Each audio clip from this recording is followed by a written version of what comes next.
our people are actually human tractors. So all we need to do is to put money on the table. Once we put money on the table, then our people will farm. And by the way, I have never seen, especially people from the counties which are in this region, anything that has money that they do not make efforts to produce, including quails, you remember? Yeah? So just show them the money and they will be there right ahead of us. That is why I am delighted with the comments made by my brother CS Cherugui, that it's actually me and him who need to put away, to lead the way, to put money into coffee, to create markets, and to create a higher price for our farmers. Then now we can turn to our brother Linturi and tell him, despite putting money on the table, there was no production. And I don't think that is a problem. So I want to reiterate what CS Chirugui has said.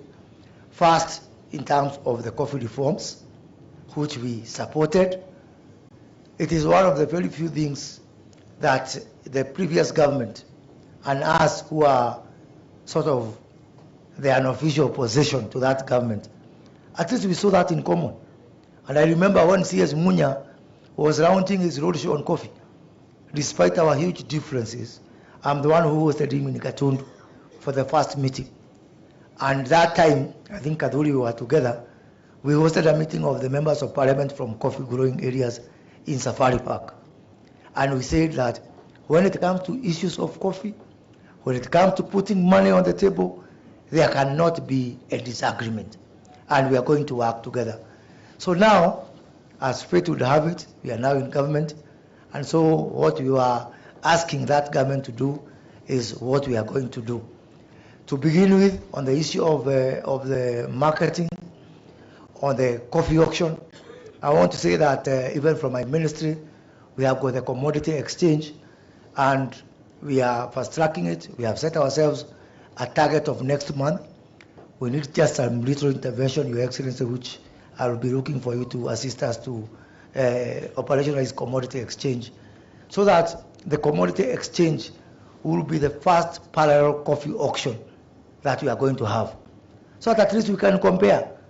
Mtu achague, do you want to be in that exchange or this other exchange? Secondly, as you have been following what we have been saying as government, is that starting from the next 3 weeks, we are rolling out a county aggregation and industrial park in all the 47 counties. The first 14 counties were advertised some 3 weeks ago. The tenders are actually closing today as we speak, and I'm happy to be here in Meru, where the first of the one of the 14 counties is Meru. So once we award this tender for the aggregation park just here in Vode, it is mandatory, and I've made it very clear to my ministry and to the Council of Governors that within the county aggregation and industrial park, we will work with the county governments to give them the equipment and the machinery that they need so that they can be able to add value and to process their coffee from right here. And so that you can be able to uplift it from here to our various export processing zones. And indeed, we are setting up warehouses for exports in all countries. There is a very huge market for our coffee, starting with Africa. We are putting a lot of effort to open the African market and the other emerging market. Even countries like Indonesia, I was in Indonesia the other day, and we agreed to do joint blending of our coffee with Indonesian coffee. So we are going to do what we need to do to ensure that we expand the markets, we expand value addition, we expand agro-processing.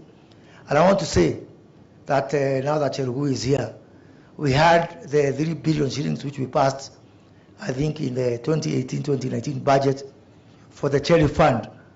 I want to recommend, if it is possible, that we see how we can create a special, now that we have moved to the second level of the Hustlers Fund, can we also now create a special Hustler Fund for coffee, so that the cherry fund can be accessed through the Hustler Fund, through the transparency of the mechanism that we have created on the Hustler Fund.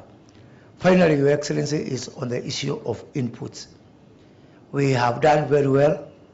As we speak, we have got 5 million farmers we've registered on our fertilizer subsidy program, very successful program. Over 2 million bags have been distributed.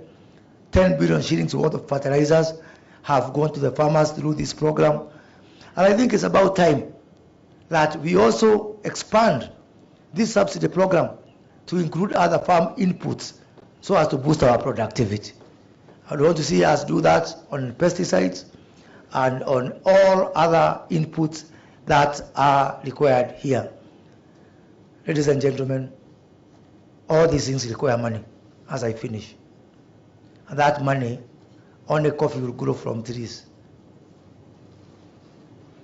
The other money will come from our pockets.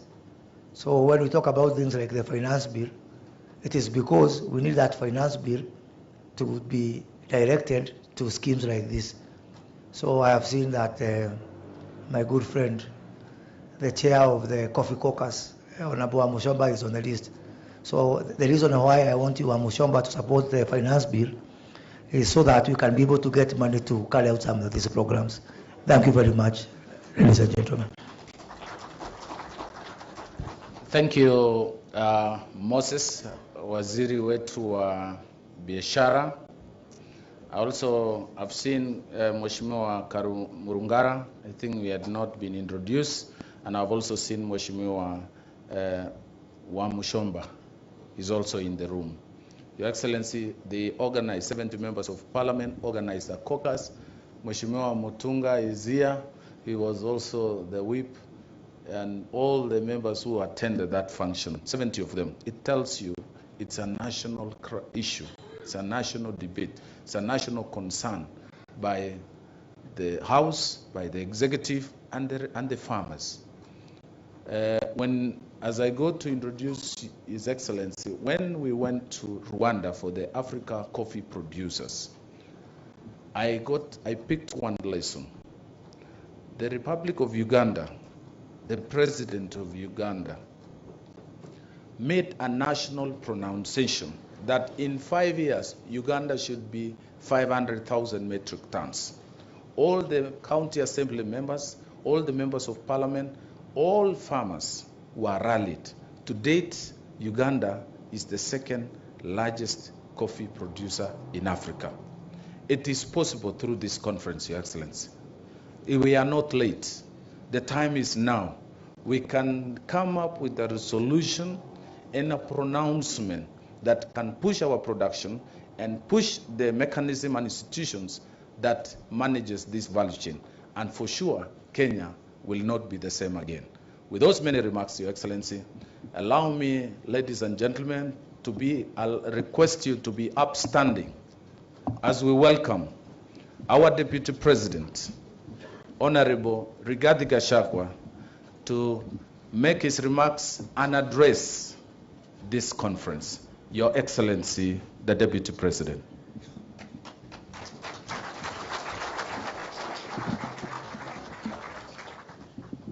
Thank you. Please be seated.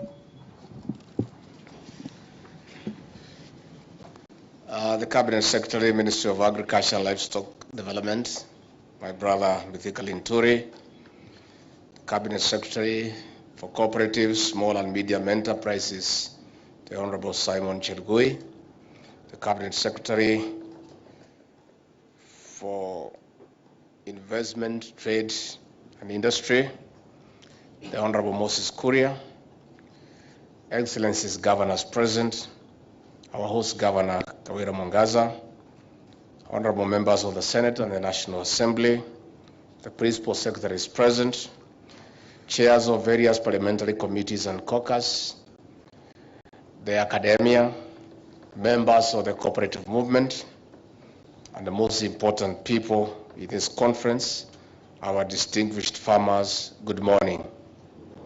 God is good, and all the time. Mnisalimie kwa haya. Bwana Yesu asifiwe. Bwana Yesu asifiwe tena. I register my appreciation to you for turning up for this Coffee Stakeholders Conference in the great country of Meru, which is on the eastern slopes of Mount Kenya. Converging in Meru for this critical meeting is significant. From this county, one of the regions whose men and women fought for Kenya's independence, and the greatest farmers of all time, we must resolve to liberate and dignify the coffee farmer by delivering economic freedom. For the next 2 days, we'll establish structures for long-term reforms in the coffee subsector. Distinguished guests and farmers, in the Executive Order number 1 of 2023, President William Ruto tasked me with overseeing public reforms, reforming the coffee, tea, and dairy subsectors, and this has formed part of my work. I have engaged stakeholders like yourself towards a turnaround to profitability.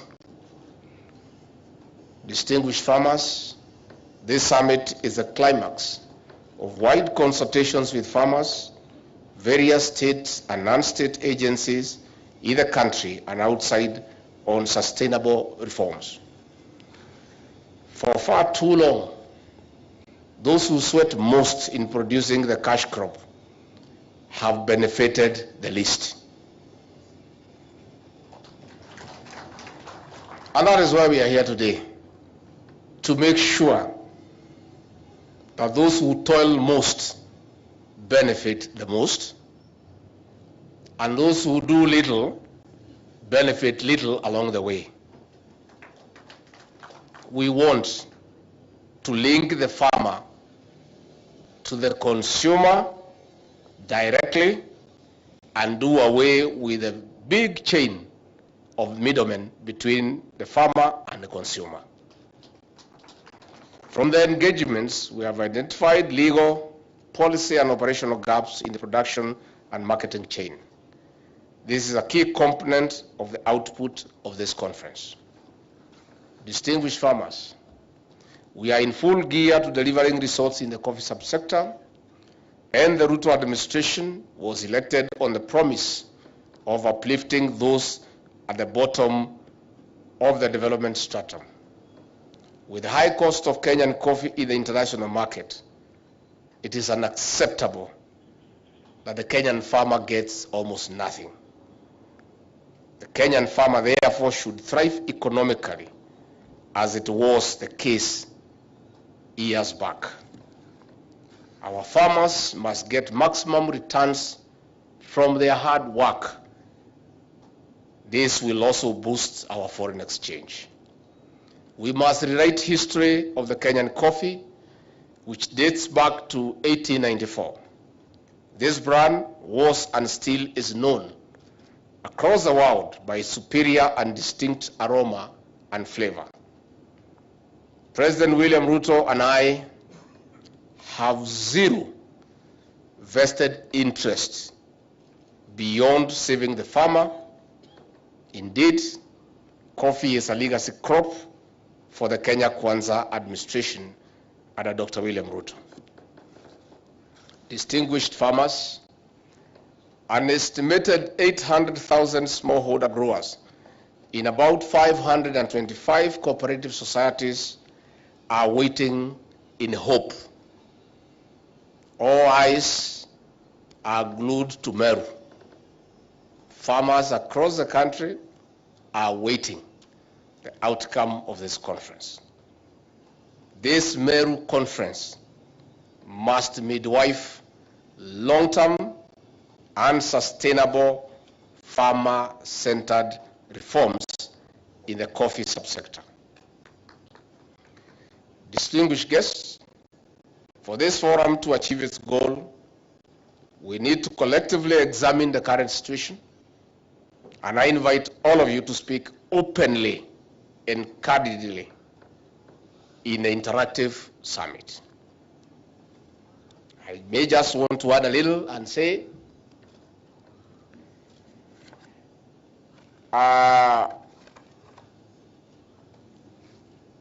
coffee production is down, and Mythical Inturi doesn't need to do much to increase production. Coffee production went down because farmers were getting nothing.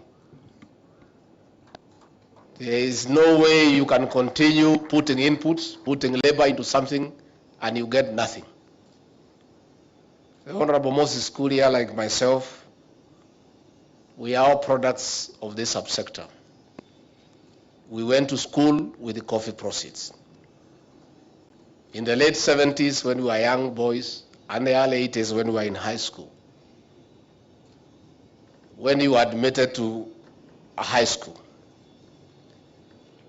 the headmaster would interview your parent to ascertain whether you will be a problem in terms of paying school fees or not. And the headmaster would ask one question: do you have coffee?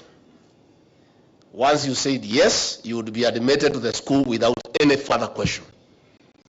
Because a membership number of a cooperative society was much more credible than a banker's check today. Because coffee had returns, and it is working, it was working. We saw it work. We went to school through coffee proceeds, and today we are here. If it worked then, it must work now. And that is why we are here. Good people, history will judge you kindly. If from this conference you come up with practical and pragmatic suggestions on what we need to do to restore the coffee subsector and put money in the pocket of the coffee farmer.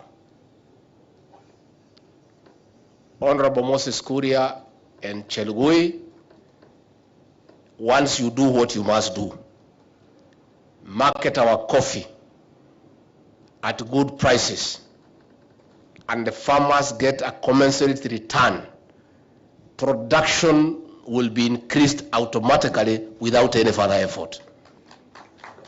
That is the truth.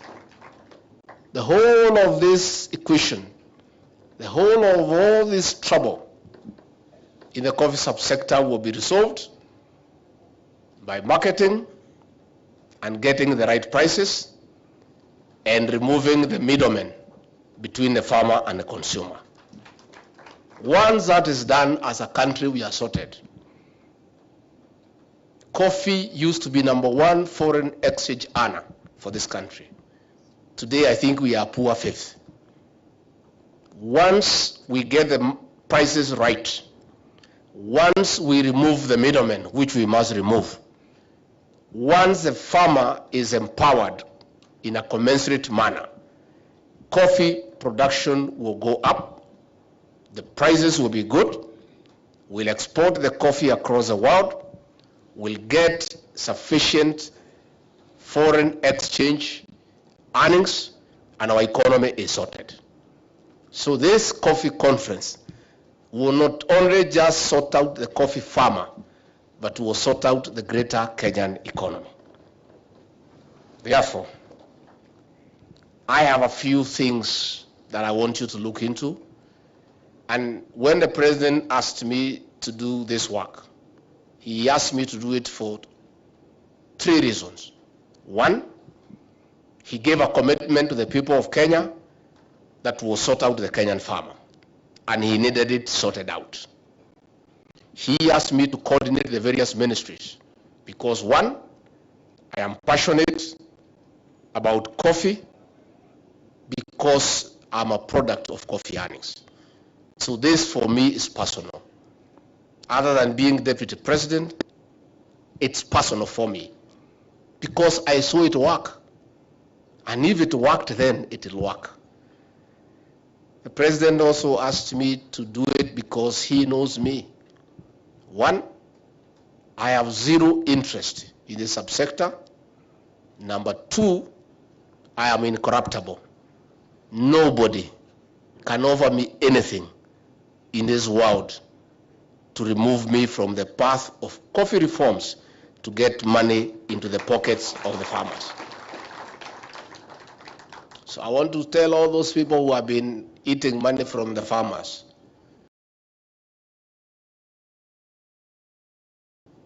the cartels, the middlemen, your time is up. Your time is up. You must give way and align with us, or we get you out. You must agree that is not business as usual. This administration of William Ruto is the administration that will sort out the issues of coffee cartels, tea cartels, milk cartels, and restore the dignity of the Kenyan farmer. And I want to say in broad daylight, I've seen all the cameras are here. I want to make an announcement to all those people who have been living on the sweat of the coffee farmers, that what you have gotten is enough and is sufficient. You can reinvest it elsewhere. Going further, you must get just what is due to you. A little percentage, 90-95% must go to the coffee farmer. Tukikubaliana, we don't want to get you out of the way. We want us to work together.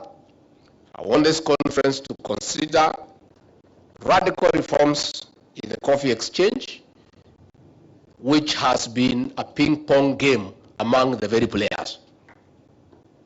I want you to look at it, and why we have members of the National Assembly here, we have the members of the Senate, we have the county governors here, is that whatever recommendations you come up with, we'll have a legislative proposal to anchor them in law.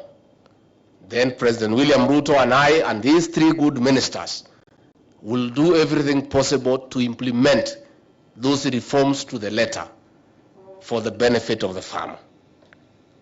I want you to look at the issues surrounding the Coffee Board of Kenya, because when Coffee Board of Kenya was there, things were working. When this subsector and others were all grouped together, they were not able to be accorded sufficient attention, and along the way we got in trouble. I want to ask this conference to look at the Coffee Research Institute. What was in Roiro, called the Coffee Research Foundation then, today is a pale shadow of its former self. And that is one of the areas the rain began beating us. Research is important. We must come up with recommendations. When we are looking at the coffee cess, what percentage will go to support the Coffee Research Institute so that it can be our institution of first visit to get the quality of our seedlings right, to deal with the issue of coffee berry diseases, to deal with the various challenges around coffee farming. I want to request you to consider proposing to these members of parliament on how to streamline marketing. As it is today, it's unacceptable that the very people who are marketing are also millers. They are also roasters. It cannot work. That is how the coffee farmer has been exploited. We know they register different companies, but they are the same people. And they are the same people who sit at the coffee exchange. They are the marketers, they are the millers, they are the sellers, they are the buyers. Huyu mkulima si ameisha. And they are the brokers. That will be sorted out in Meru. And why did I choose Meru? Meru is the land of the brave and the courageous. Yes. Difficult decisions will be made here. They'll hurt a few people, but the majority will be happy. And we are sorry for the few people who will be hurt along the way. Lakini lazima mkulima apate haki yake. So watu 5, 10 wakiumia kidogo, marupurupu yao ipungue, hakuna hasara, tutaenda kubwa. We want you to discuss the coffee cherry fund, CS Cherugui, that fund for 3 billion. Moses Kuria and I, we have been complaining. The uptake has been very slow. There must be a problem. Please sit down. Let's look why. How do we have 3 billion? We have already absorbed 500,000. And people need money, isn't it? There must be a problem about the whole structure, about the whole architecture on how to avail that money to the coffee farmer. This conference must sort it out. And that is why it's a 2-day conference. I want to put your notice, we'll work deep into the night. We'll work tomorrow deep into the night. We have 2 days and nights to sort out this coffee thing and this maneno forever. Na hakuna mtu amekuja hapa na mtoto ananyonyesha. Hakuna mtu wako na mtoto kwa mgongo. Na yule yako naye atapatia nyanya yake amshikie for the time being. So that we work late and we work very methodically, issue by issue. And by the time we leave here, we have the new interventions. Then these good members of the National Assembly, the chairman of Agriculture is here. The Senate is here. And I told Senate, slow down on the Coffee Bill 2023. Wait for this caucus. This is another very serious public participation now. Because these ones are not just the ordinary farmer. It's everybody who is who in the coffee subsector. So we'll get all the laws. The Senate bill will incorporate what comes from here. Then we go to the National Assembly, to the Senate. We get the right laws. Then hiyo itakuwa ni kibarua ya rais na mimi na hao mawaziri wetu na ma-PSs to implement it to the letter. You must discuss about KPCU. KPCU was a success story. Along the way, it is moribund. How do we get KPCU to what it was? To the benefit of the coffee farmer. We want you to consider this conference about cooperative societies. From where I sit, we lost it when we allowed greed among cooperative society officials to subdivide giant and huge coffee societies into many uneconomical units, therefore increasing the operational cost and the cost of production. We must make a decision how to take advantage of the economies of scale by pulling coffee together into huge organizations to bring down operational cost. And I want to say, after these societies were subdivided into uneconomical units, everybody wants to be a leader. And the marketers have corrupted our cooperative societies and their officials. In fact, during elections for societies officials, the campaign is even more funded than the presidential campaign. Na wewe ukijiuliza hii wakulima wanataka kuwa chairman ya society, anatoa pesa wapi? Anataka kuwa treasurer. Where would they get money? It is these marketers who give them money so that they commit them to reserve their coffee for them, and then they buy at the price they want. We want this conference to consider that we shouldn't allow any marketer to go and commit coffee beyond a season.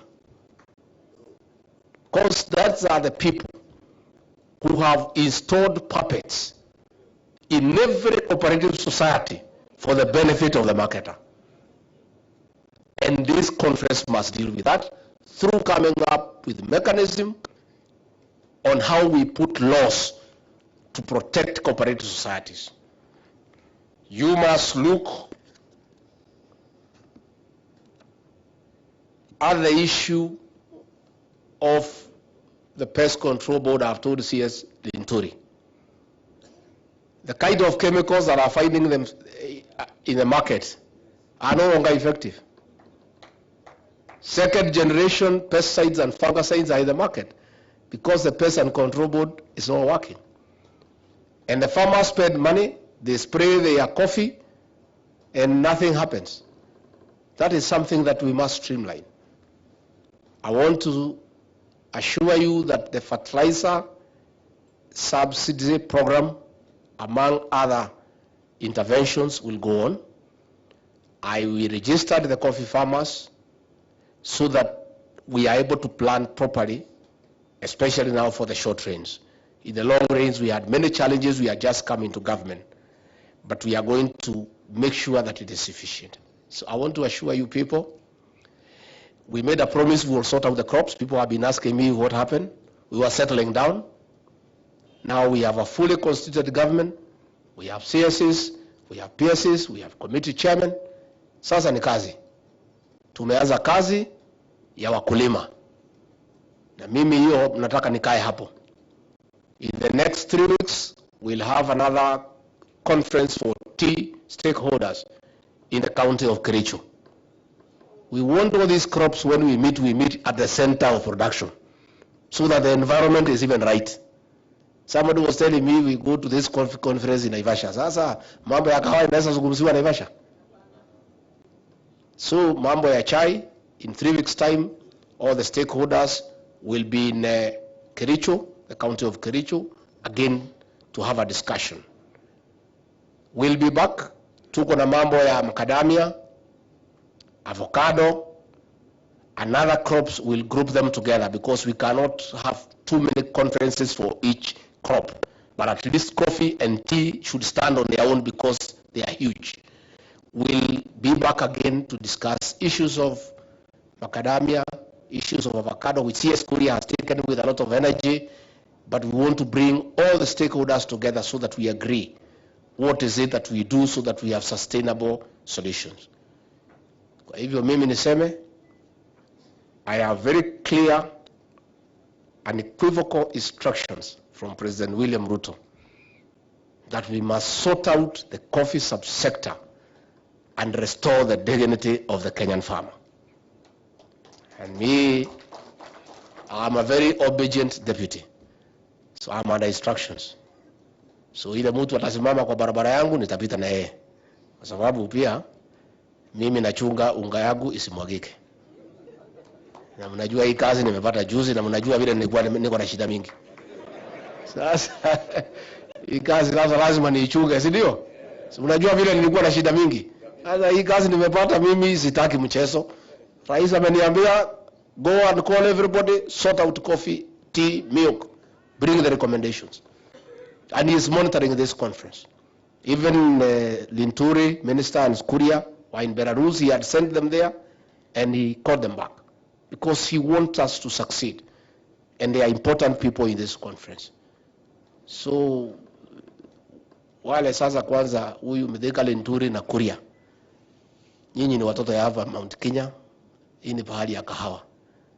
If this thing is not sorted out in your time, mtaambia watu nini Kuria na Linturi na mimi? Tutasema nini? Sisi ni watoto hapa, hii wakulima wetu tunawajua, tunawaelewa, tunajua vile wamenyanyaswa na marketers na cartels. Tukikosa kuwasaidia, hata Mungu ataonana na sisi. Hao wakishindwa muwashitaki kwa Mungu. Mtawashitaki? Hao lazima wafanye. Na mimi nitawakalia vibaya sana. Tukimalizana hapa, within 2 weeks the law should be ready. Nao bunge, mtunga na wengine msukume. Mupitishe haraka iende kama risasi. Then mtupatie tufanye implementation. But I want to confirm, for avoidance of doubt, if there is an administration that will sort out the coffee subsector, it is the Ruto administration that I deputize. And I can tell you we have total commitment. Later this evening, I'll be able to talk to the Meru, the Embu, the Tharaka, and the Nithi people kwa ma TV zetu jioni. Yale maneno tumeanza kuongea ndio waelewe, so that they are part of it. Then on Sunday from Meru hii nitakuwa na kelele hapa pia niongelesha wale wengine, so that we bring everybody on board, so that we have the support. And that is why nimesema wale watu kwanza wanakuza kahawa na wako hapa, maseneta muwapigie simu wakuje, kwa sababu nitawatangaza kwa watu yao.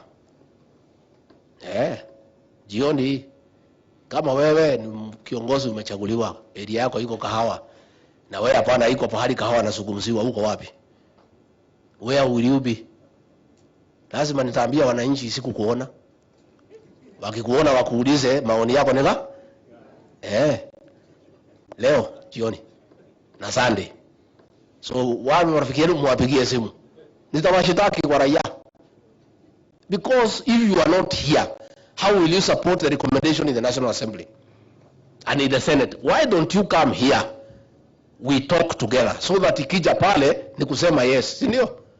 So mwapigie simu wakuje.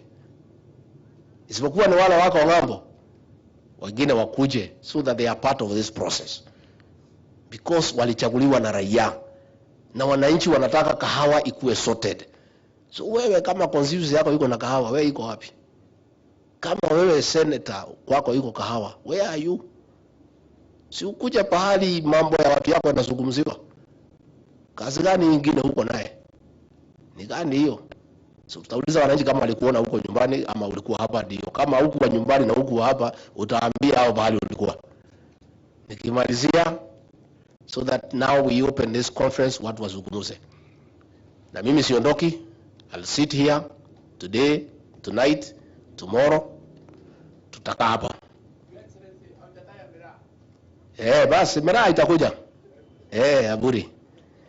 Hata Meru iko kwa barabara na Mugoka. And we made a commitment, tutachagua mabalozi ya kwenda Djibouti na wapi kutoka area hii ndio waende watafute soko. That is a commitment that we made with the president, and that will be done.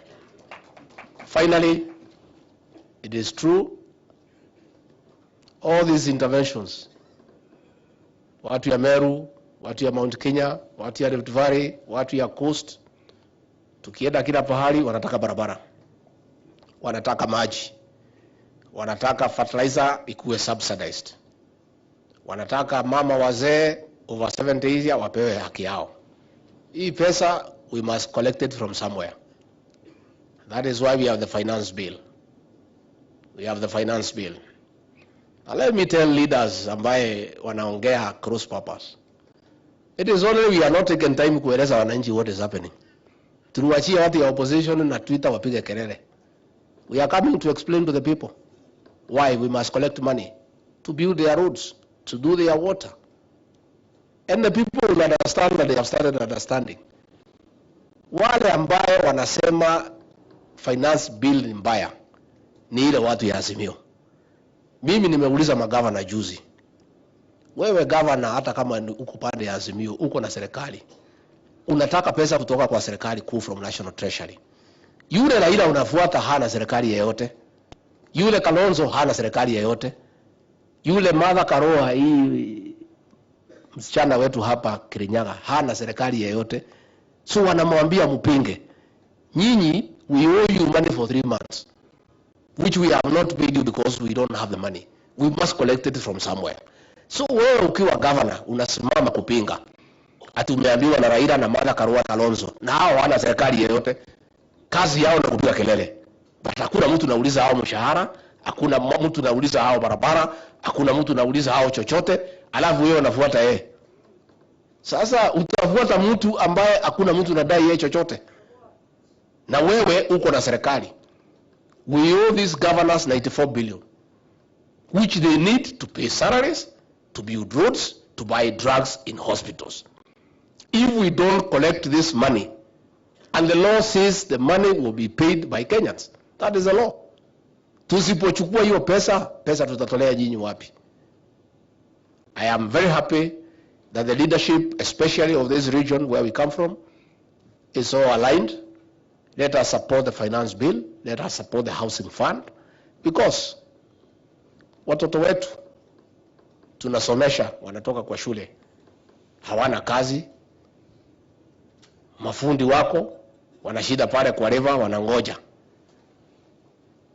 The whole housing thing has two components. The lesser component is getting houses for Kenyans to stop living in slums. That need is about 30%. But the whole component of housing, 70%, is to create employment for our young people so that they have work to do.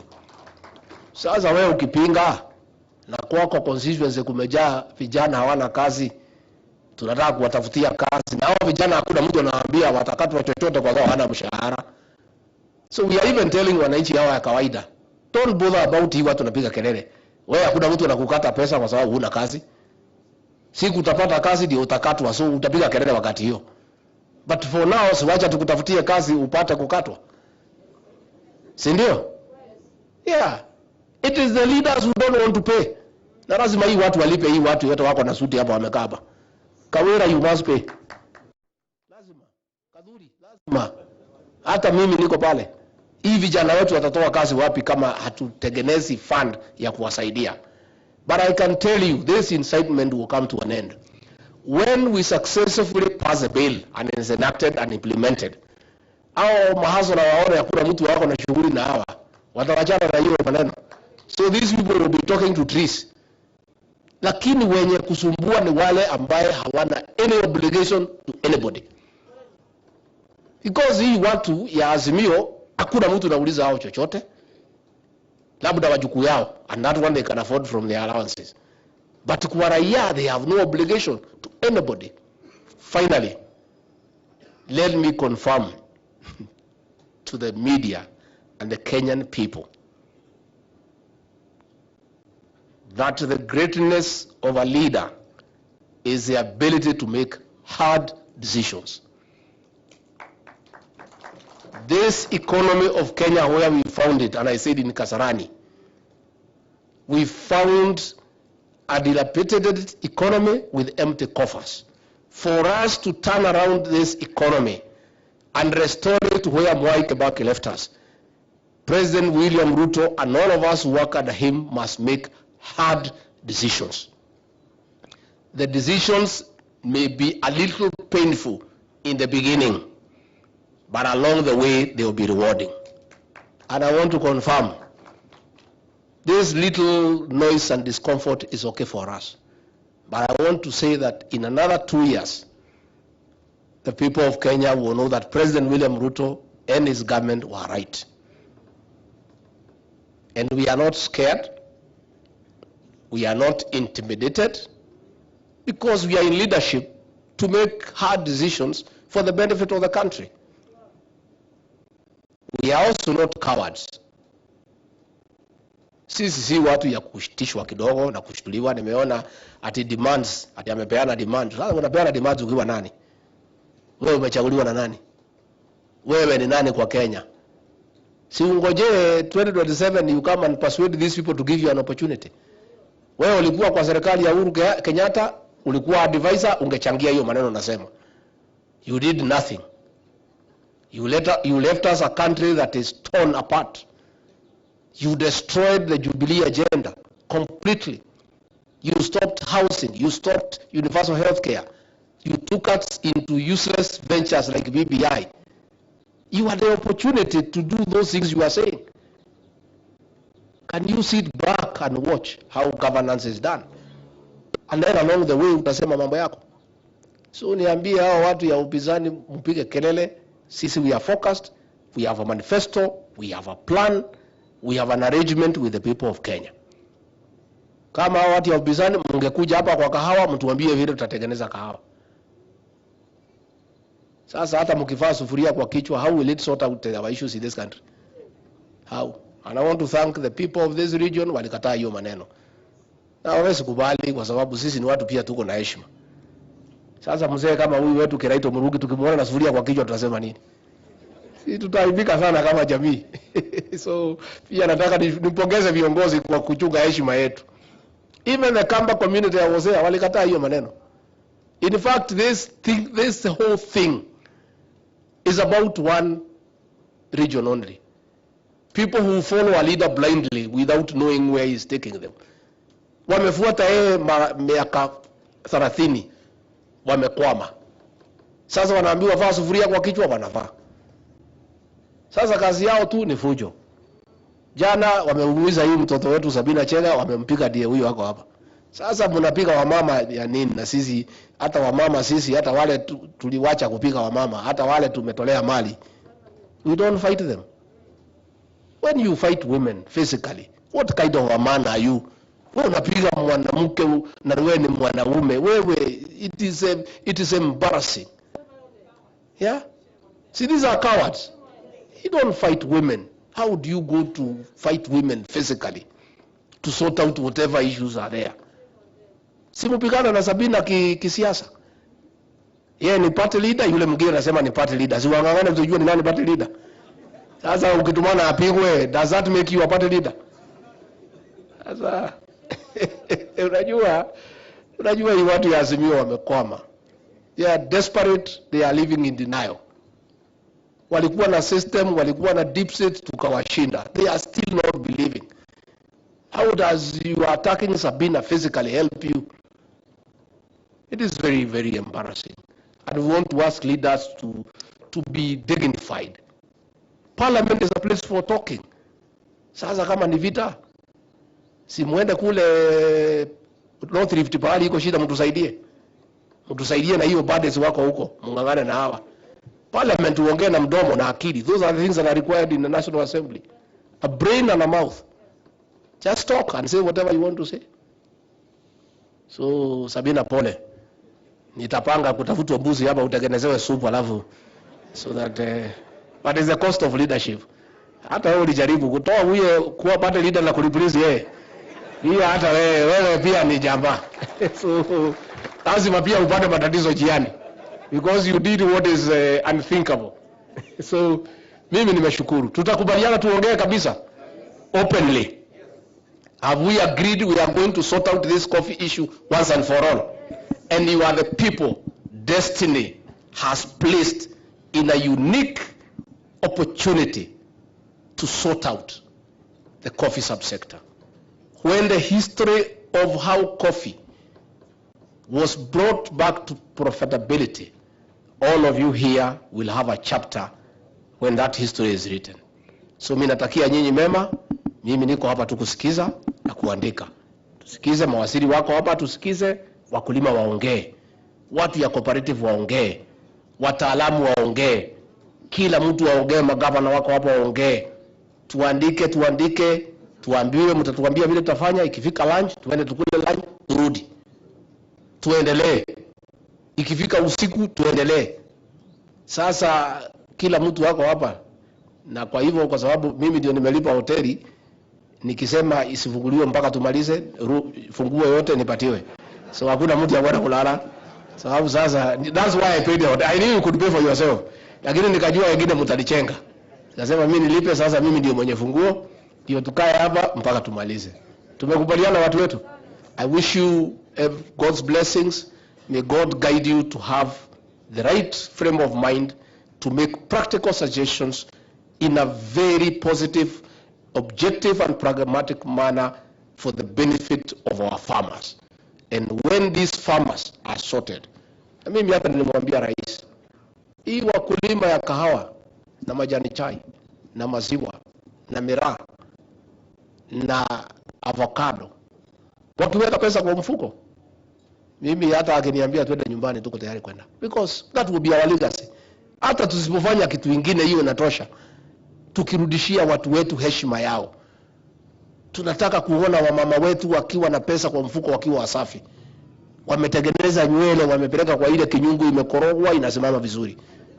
We like seeing our women clean and beautiful and looking well, and they cannot if they have no money. Si ndio? Si wamama ni maji na kibeti. Yeah, we want to restore the dignity and the beauty of our women as a society. Tunataka hawa wazee aende kwa mfuko atoe 3,000 apatie bibi yake kwa sababu ya kumpenda bila kumuuliza anaenda kufanya kazi gani naye.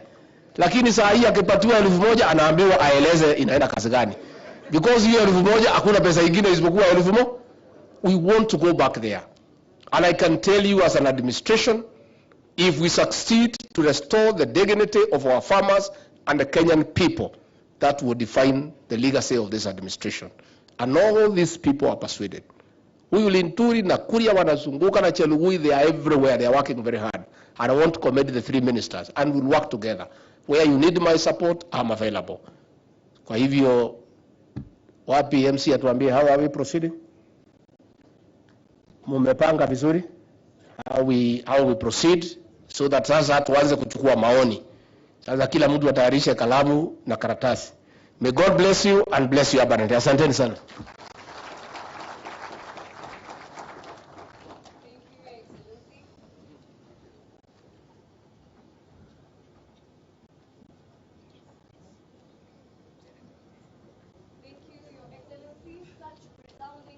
Indeed.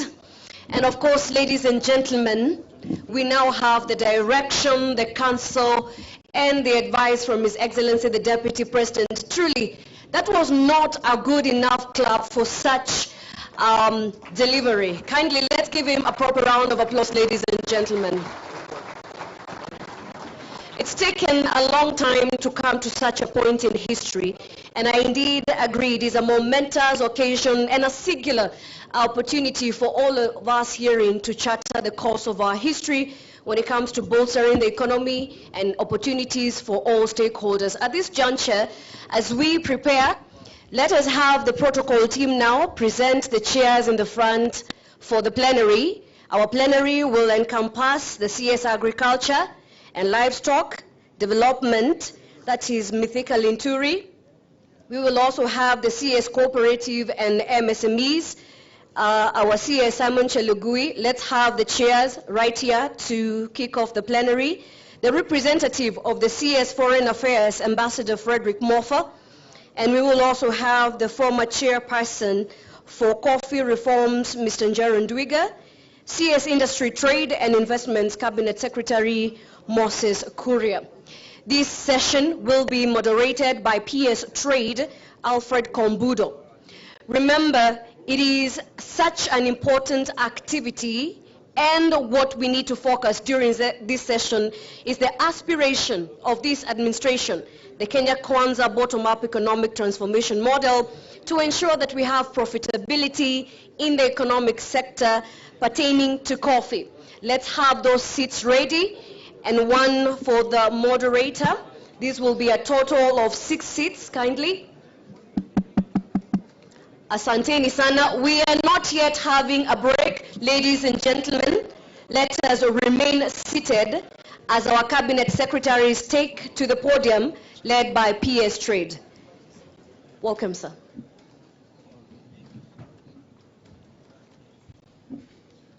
Thank you very much. Good morning, ladies and gentlemen. My name is Alfred Kombudo. I'm PS for Trade. I'd like to ask our colleagues that are leaving the room to kindly hold on, because we are having a very important panel right now, and then we shall continue with a break after that. So please, let's just maintain our seats. To His Excellency the Deputy President of the Republic of Kenya, to Excellency Cabinet Secretaries present, and also the governors, senators, principal secretaries, and the leadership from the coffee and tea producing areas, and also other leaders present. I would like us to basically start off this panel, which is a panel on what are the aspirations of the Kenya Kwanza bottom-up economic transformation model to bring back coffee to profitability.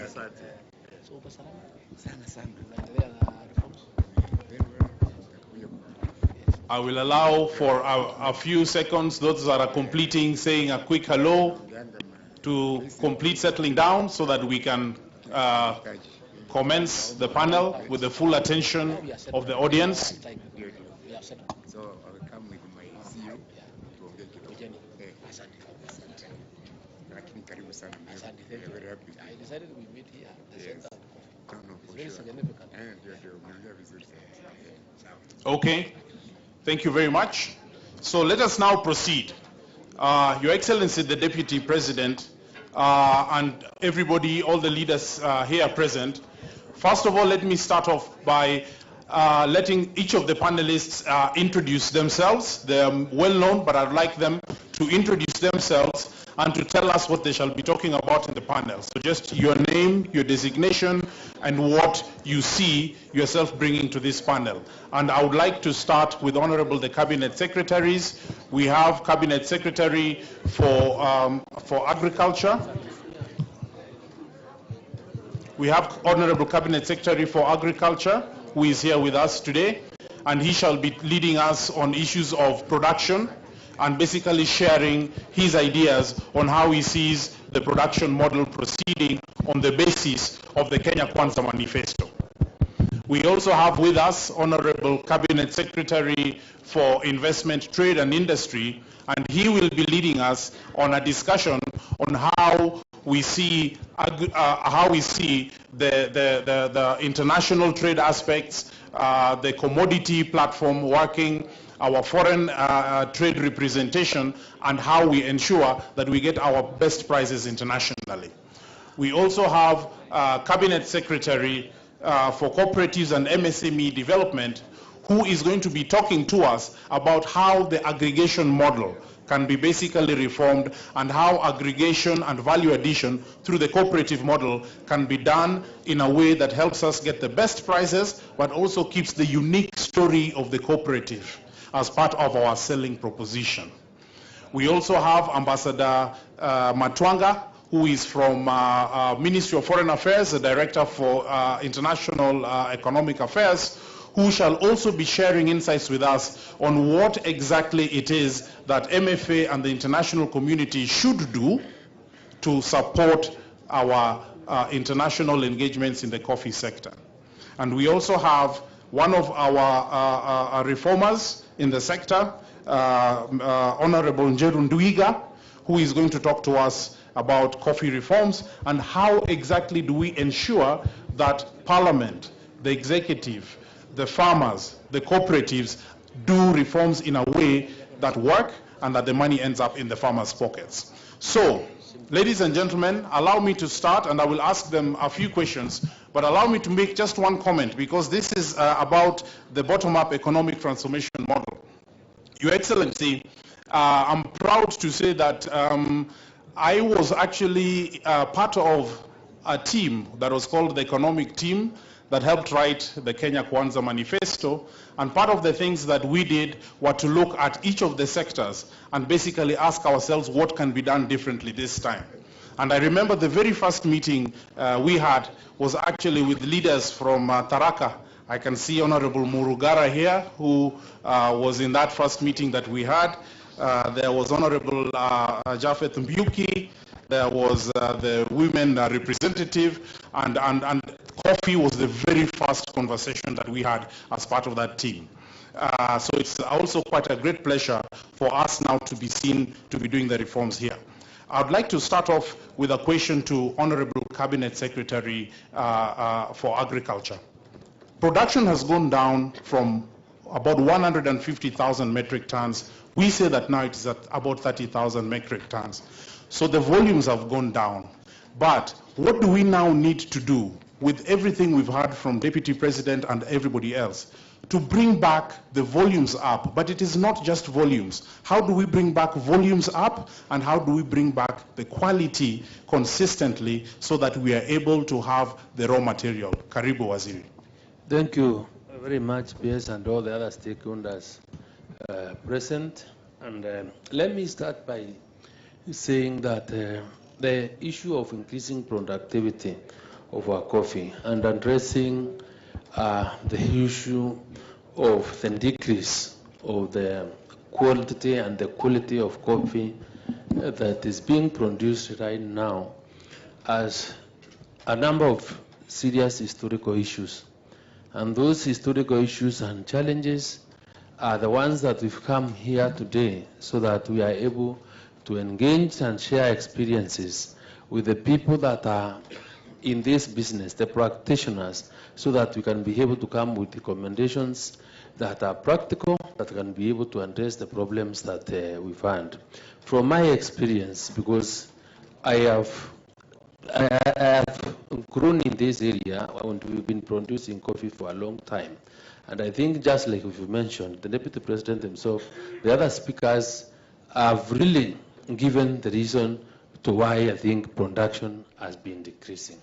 And production has decreased over time because we've not been able to give farmers the right price that is so that entices them, or that is so motivating for them to continue maintaining coffee as the foreign exchange earner or an income earner for the family, compared to what is paid to them vis-a-vis the cost of production, that for the kind of money they put into producing whatever they are paying for. So for us to be able to address the aspect of production, number one, just we want to emphasize that we must be willing and ready to ensure that we have the right markets for us to be able to get the right money to pay the farmer for it to be exciting for him to continue farming. Number two, for us to be able to increase production,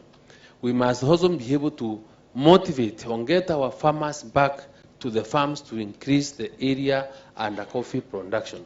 And getting our farmers back to farming into the farms, I believe we must also be able to come up with ideas that are practical, ideas that will be able to address the high cost of production. And I'm happy that the government and the Ruto administration is very committed in funding or subsidizing production against consumption. And that is why you will find that even the current fertilizer subsidy program that we've been running, in the coffee sector itself, we've had farmers picking coffee fertilizer under the subsidy program for them to be able to continually give the correct formulation of fertilizer for their coffee.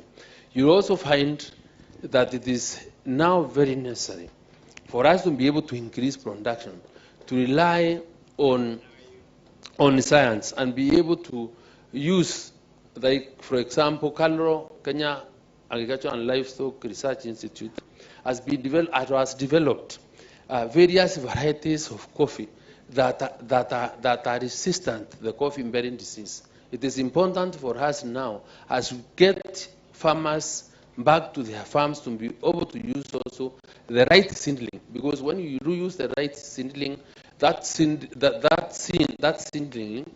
once grown and is resistant to CBD and the other kinds of pests, that will be another step towards increasing productivity.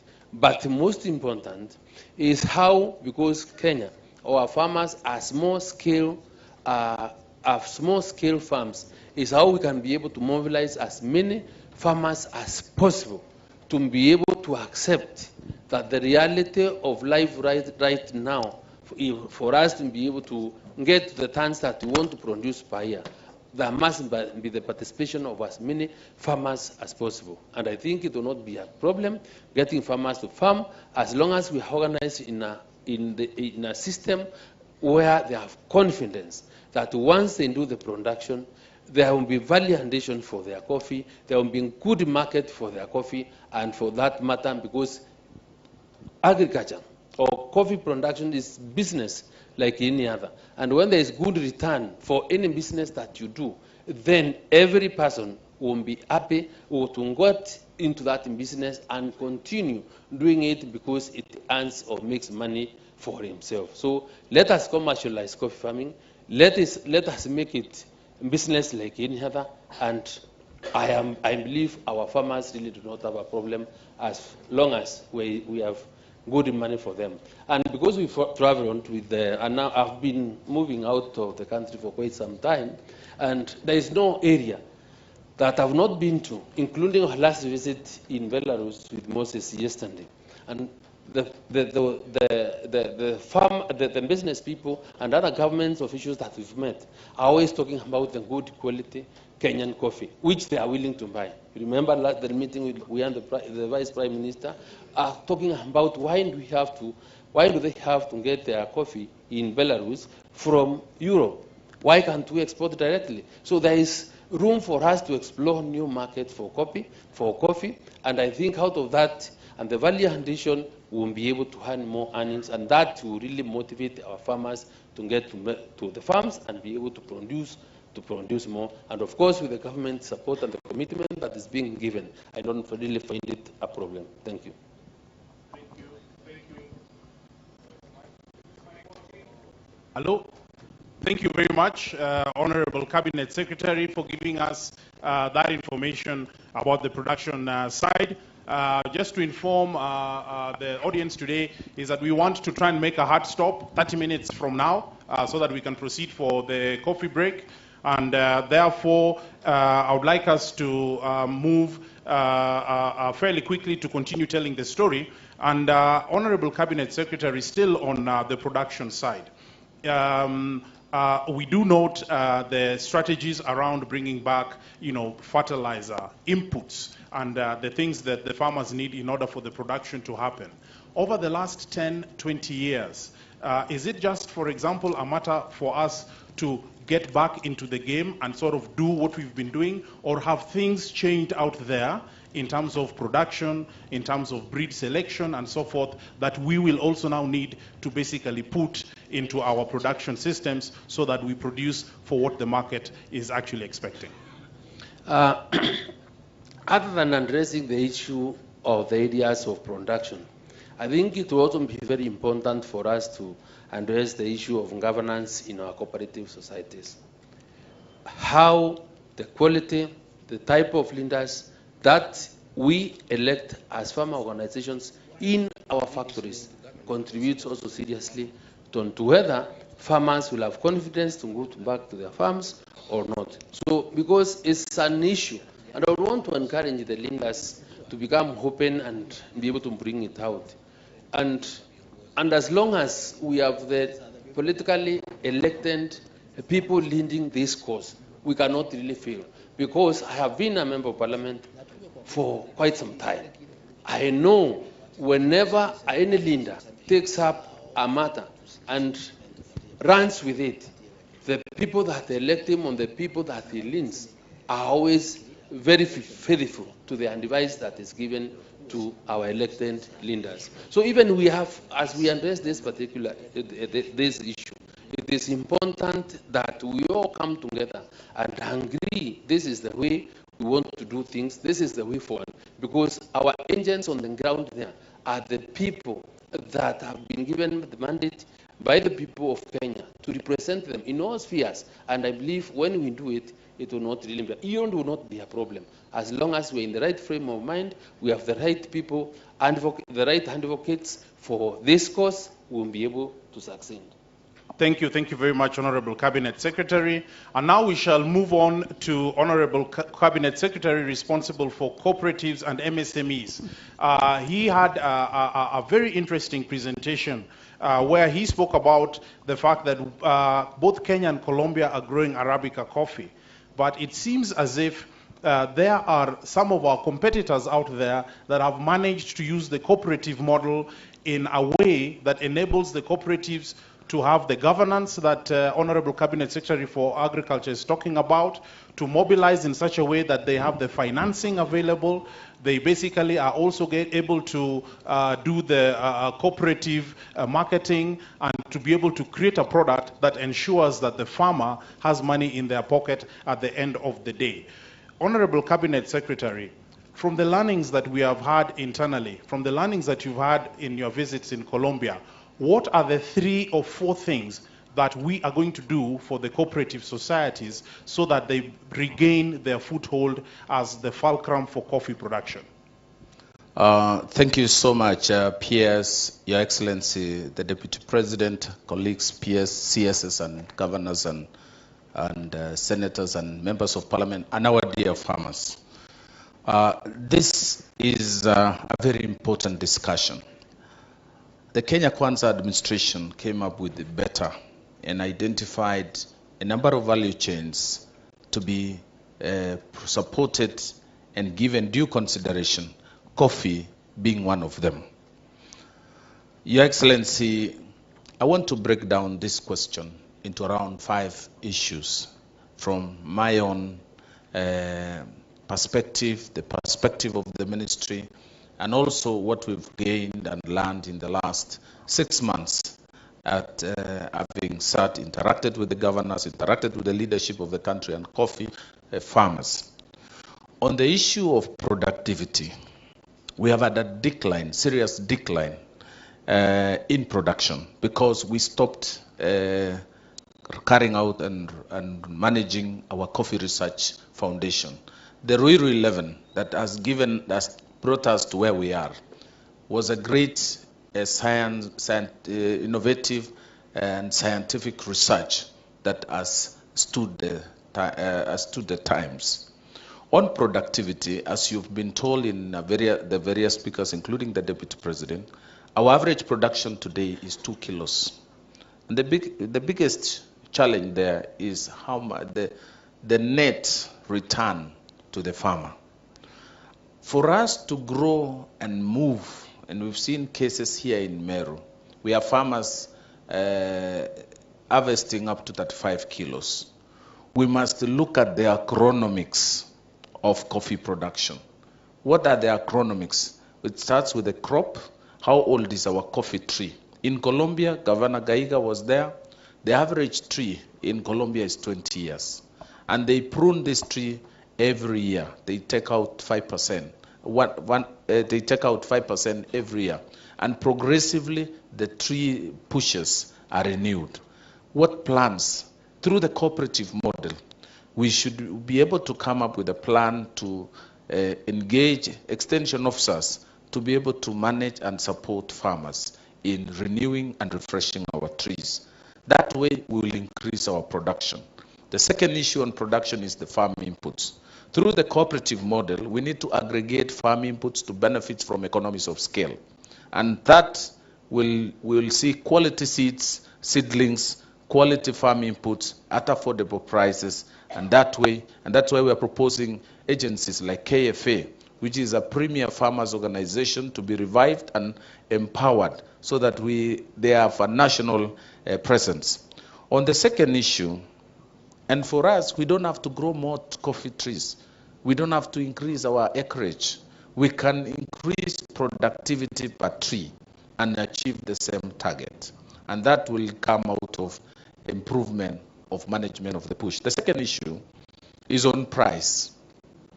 You realize we have a big problem. After diagnosing the whole value chain, we have a problem at the marketing and selling point. Our coffee exchange has been taken over by people who are not farmers or Kenyans. There is we don't have government present, we don't have farmers present in that coffee exchange. In the process, they set and fix prices for this crop.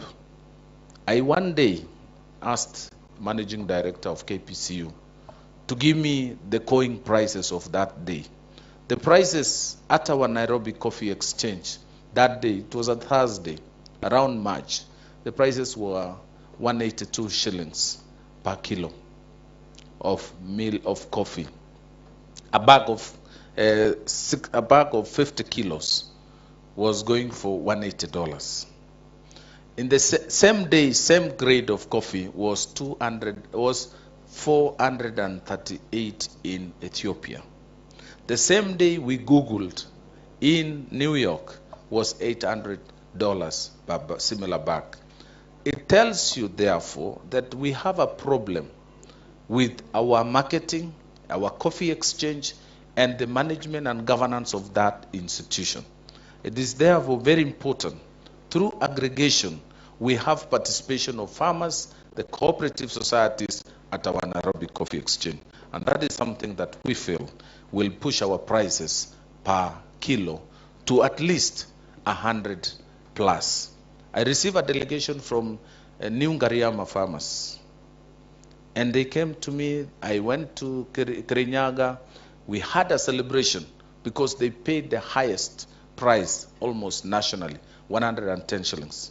To us, it deserved a celebration. But elsewhere, this price is really very low. And therefore, and also I remember Kipkelion, when they sold their coffee directly to Korea, they were paid 150 shillings. They called for national prayers for that price, to celebrate a price. And from that day, they received a lot of fights and backlash from brokers and dealers. We had our late governor, Gachagua of Nyeri. He organized the same and looked for external markets. And there was a boycott by the buyers and brokers and dealers of coffee. And therefore, what that tells us is we have to really focus there if we are really to have true and fair discovery of prices. The third one is aggregation. Through economies of scale, we can mobilize, we can mop up coffee to a common, to share services, including milling, including warehousing, including marketing. Through aggregation, we can also pool together. And I'm really in total support of the suggestion by the Deputy President that we come up with a minimum tonnage per society, so that we promote either matching of societies or we increase production. That way, we will be able to manage our cost of production, and in the end, the farmer benefits. Because when we save cost, we can now plow back that saving to the final price the farmer will get. We need to look at also the markets, alternative markets. Through this aggregation, we can have, through our trade officers, trade attaches, and also specific officers manning out external station, we should be able to identify alternative markets. It is also possible that Kenya cooperative coffee exporters can invest in value addition, because what we've seen, 5% of our coffee is consumed locally, while the other countries, including our neighbors, Ethiopia, are consuming up to 30 and 40%. That way, they have been able to plow back the benefits of value addition back to their farmers. And you will realize farmers in Ethiopia earn better than the farmers in Kenya. Second to the last is the issue of savings. I came here the other day, yet to SACCO, with the CS Agriculture, and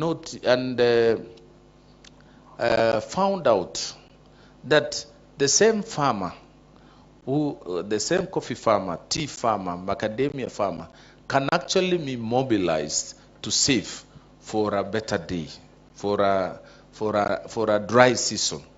Yet to SACCO is a SACCO, a smallholder farmer SACCO. Started about, I think, 7-8 years ago.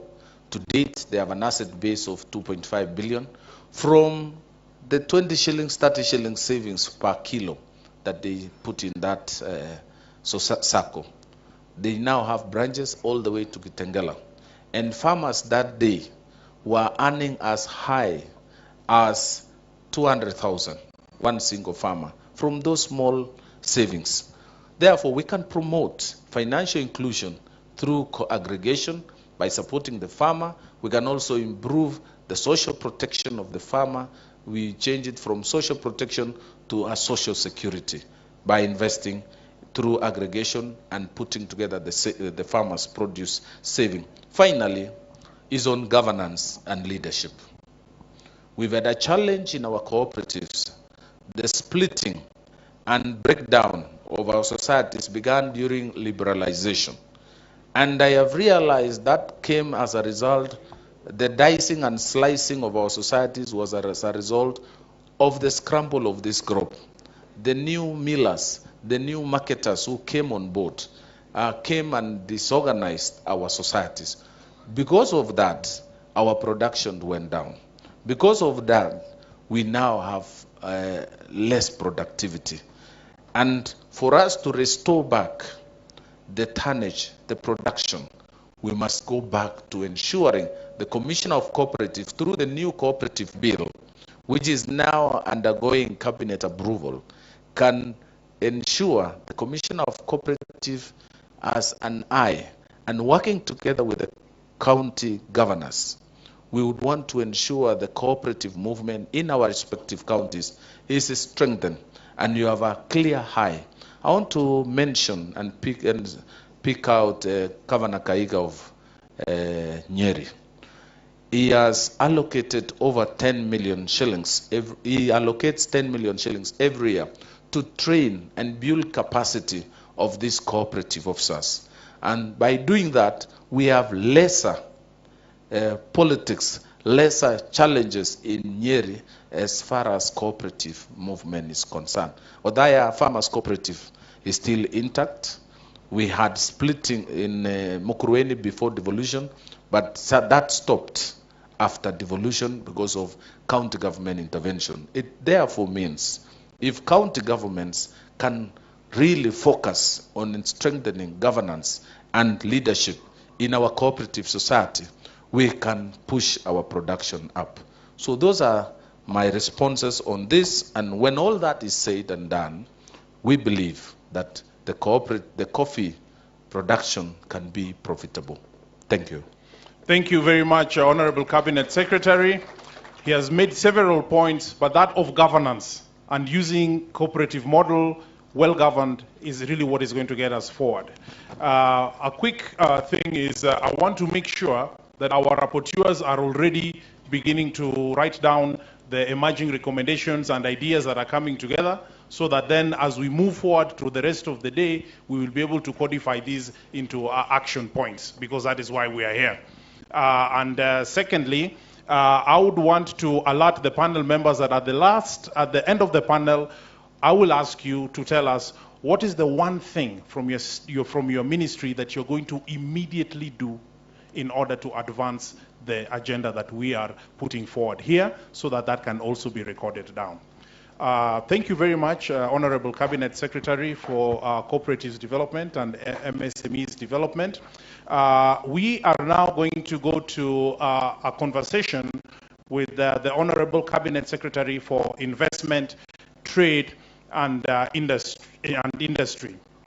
Honorable Cabinet Secretary, once production has happened, assuming that it has been done to the liking of the market, and once aggregation and the cooperatives have basically put together a product that needs to go out into the international markets, how do we ensure that we get the best prices, that the consumer out there knows where the coffee exactly comes from, the story that can be told about that coffee, and how do we ensure that Kenya regains its foothold as the home of coffee? Karibu. Thank you. Let me, before even I talked about the marketing element, let me just touch a bit on that issue of the governance and institutional framework. Because now speaking like a stakeholder in the coffee, I think even before the marketing, we have an issue there. I remember in 2004, I was working abroad, and I was the first person to import from abroad the first container of coffee from KPCU. When KPCU was KPCU, that was in the year 2004, when Ruth Moniki was the CEO. And we've seen what has happened to KPCU over the years. By the way, and I'm looking forward to the discussion on tea in 2 weeks' time, as His Excellency has said. You know, in tea, despite the many problems, still some, as we say where I come from, men still go to the bar to have a beer and they sing goats at least once a month. Because KTDA still provides that framework, which it may not work very well, but at least it's there. But if you look at exactly what happened in coffee with the collapse of KPCU, it shows that let us keep our institutions, even if they are not working very well, they can be improved over time. Because now this free for all that has come is not good for anyone. And we have been having two layers of cartels. I have encountered both of them. The cartel at the higher level, you know, those Muzungus, the importers, the big companies. In 2013, before I went to Parliament, I was a very good friend of, as CSR said, of the late Gachagua. And I was actually his consultant when we were trying to fight with with the cartels and the frustration that he got. And by the way, because of Derito Gachagua, this is a battle that personally I must win. Because we started and we tried and we saw the frustration. And they will come. I remember that time. And Honorable Duiga is here. Senator Duiga is here. Senator Duiga, if you remember, when Derito Gachagua started, and yourself also, the German former Chancellor, Schroeder, had to come in and see President Kibaki, just to ensure that we don't continue with the effort that we have made to liberate our people from this. Now later, we have opened this discussion on our cooperatives, which is the second layer of cartels. There is no worse cartels in this sector than the cooperatives. And I want to challenge everyone, if we have to make a change, let us first of all put our money where our mouth is. Let us buy the bullet. Can we change the law to a such a way whereby the governor of a coffee county and the member of parliament from that area are automatic members of every coffee cooperative? So that we can have people who are accountable. So that we can have people who can be asked questions by Mwananchi. And I'm saying this because when I became a member of parliament, I said, now I'm going to fix coffee. It's my chance. So I called my cooperatives. And one guy, he was a chair of Kiambu cooperatives and also from my area. He told me, kukula lazima tukule. Kwa sababu sisi sio yai. Yai ndio tu haina mdomo. Haiwezi kukula. Kwa hivyo kukula lazima tukule. And I was very frustrated. But unfortunately, I couldn't do anything. Because what do you tell a cooperative? You are a member of parliament. The cooperative is devolved. The governor has no say in that particular cooperative. The member of parliament has got no role in that cooperative.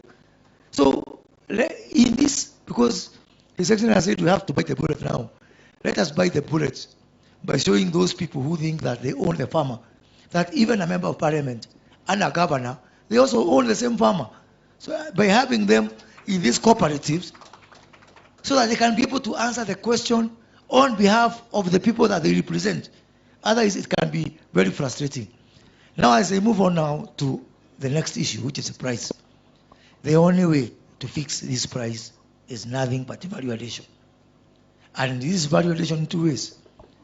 If you go to Starbucks, and I travel quite a lot, a 225-gram sachet of what they call Kenya AA, the best coffee, it goes for somewhere in the region of $22. Now do some mathematics. It means that a kilo of that Starbucks coffee is somewhere in the region of $100, or by the current exchange rate, 14,000 shillings. Even if you use a factor of 10 to go back from that sachet to the cherry, you'll find out that there's no reason, and I believe there's no reason why a kilo of coffee cannot charge minimum 1,000 shillings. Na hata ikipungua sana, I believe if we do the right thing, we can be able to give 500 shillings to the farmer. I believe it's possible. And I believe it's doable. That time, when I was in parliament, I started to try to move a bill to say, let us not export our coffee raw. And I was fought a lot. You remember, there was a big debate for almost 6 months. And you know, people want to fight you. They come up with all sorts of excuses. Unajua, kahawa yetu inaharibika. You know, there's a shelf life. All sorts of, the same way they were frustrating Derito Gachagua with all sorts of silly arguments. It's the same thing they brought. Oh, you know, the shelf life cannot go, it will go bad. You know, you have to make the coffee close to the consumer. Those are what I call, sorry for this, and I'm not racist, Muzungu arguments. And that's why I am focusing on emerging markets. An emerging market is not going to give me those kind of an argument. It's not, if I go to India, if I go to China, if I go to the Middle East, if I go to Indonesia, if I go to the largest market that we have, which is the rest of Africa, they're not going to start telling me kwamba kahawa itaharibika. So one, we focus on value addition and we focus on new markets. The Vice President of Colombia was here the other day, and we had a meeting with the deputy president. And one thing that came clear is the number of variants or derivative products that can be able to be gotten out of coffee. Here too, Magonia, green, the way we have done it since independence is the way we are doing it. Now, with the county aggregation and industrial parks, which I'm very passionate about, we can be able to create one, value addition in the county, and we will do it. Two, a county brand. So, Governor Kawira Mwangaza, because your tender is closing today, and because I believe we can start operating this KIPE in 6 months' time, let us also start working on Meru coffee, a distinct brand of coffee, which even somebody in America or wherever they are, they will know that this is Meru coffee. And not just coffee. Let us have Meru chocolate and all those other variants of products that you can be able to get. So these county aggregation and industrial parks are very important because, one, the government itself, we are replacing one broker to at least a broker with some conscience, which is the government. Yeah? Because Kawira Mwangaza and myself will be asked questions by the people of Meru. Yeah? So other than just depending on brokers and those middlemen, we can be able to do something as ourselves. And I'm very, very positive that within the next 1 year, using these county aggregation and industrial parks, we are going to bend the curve on coffee, on other products, on productivity, and actually, within the next 1 year, Mwananchi will be smiling. We'll be able to put real money in people's pockets.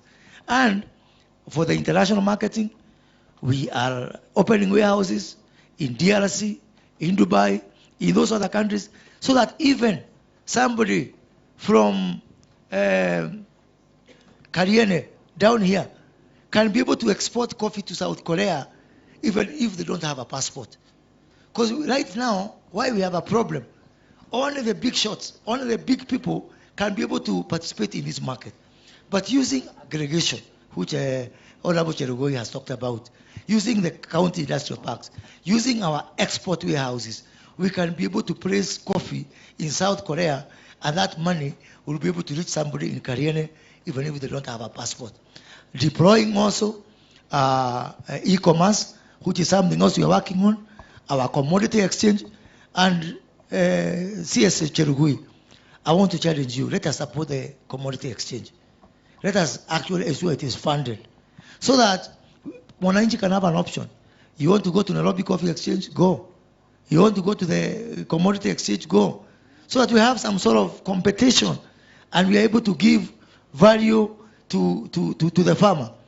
We have now just signed an agreement with CNN for the next 1 year, and using this partnership with CNN, for the first time, you'll be able to see Kenya coffee on CNN starting from next week, so that we are able to reach everybody. We create that cool effect on our coffee through international marketing.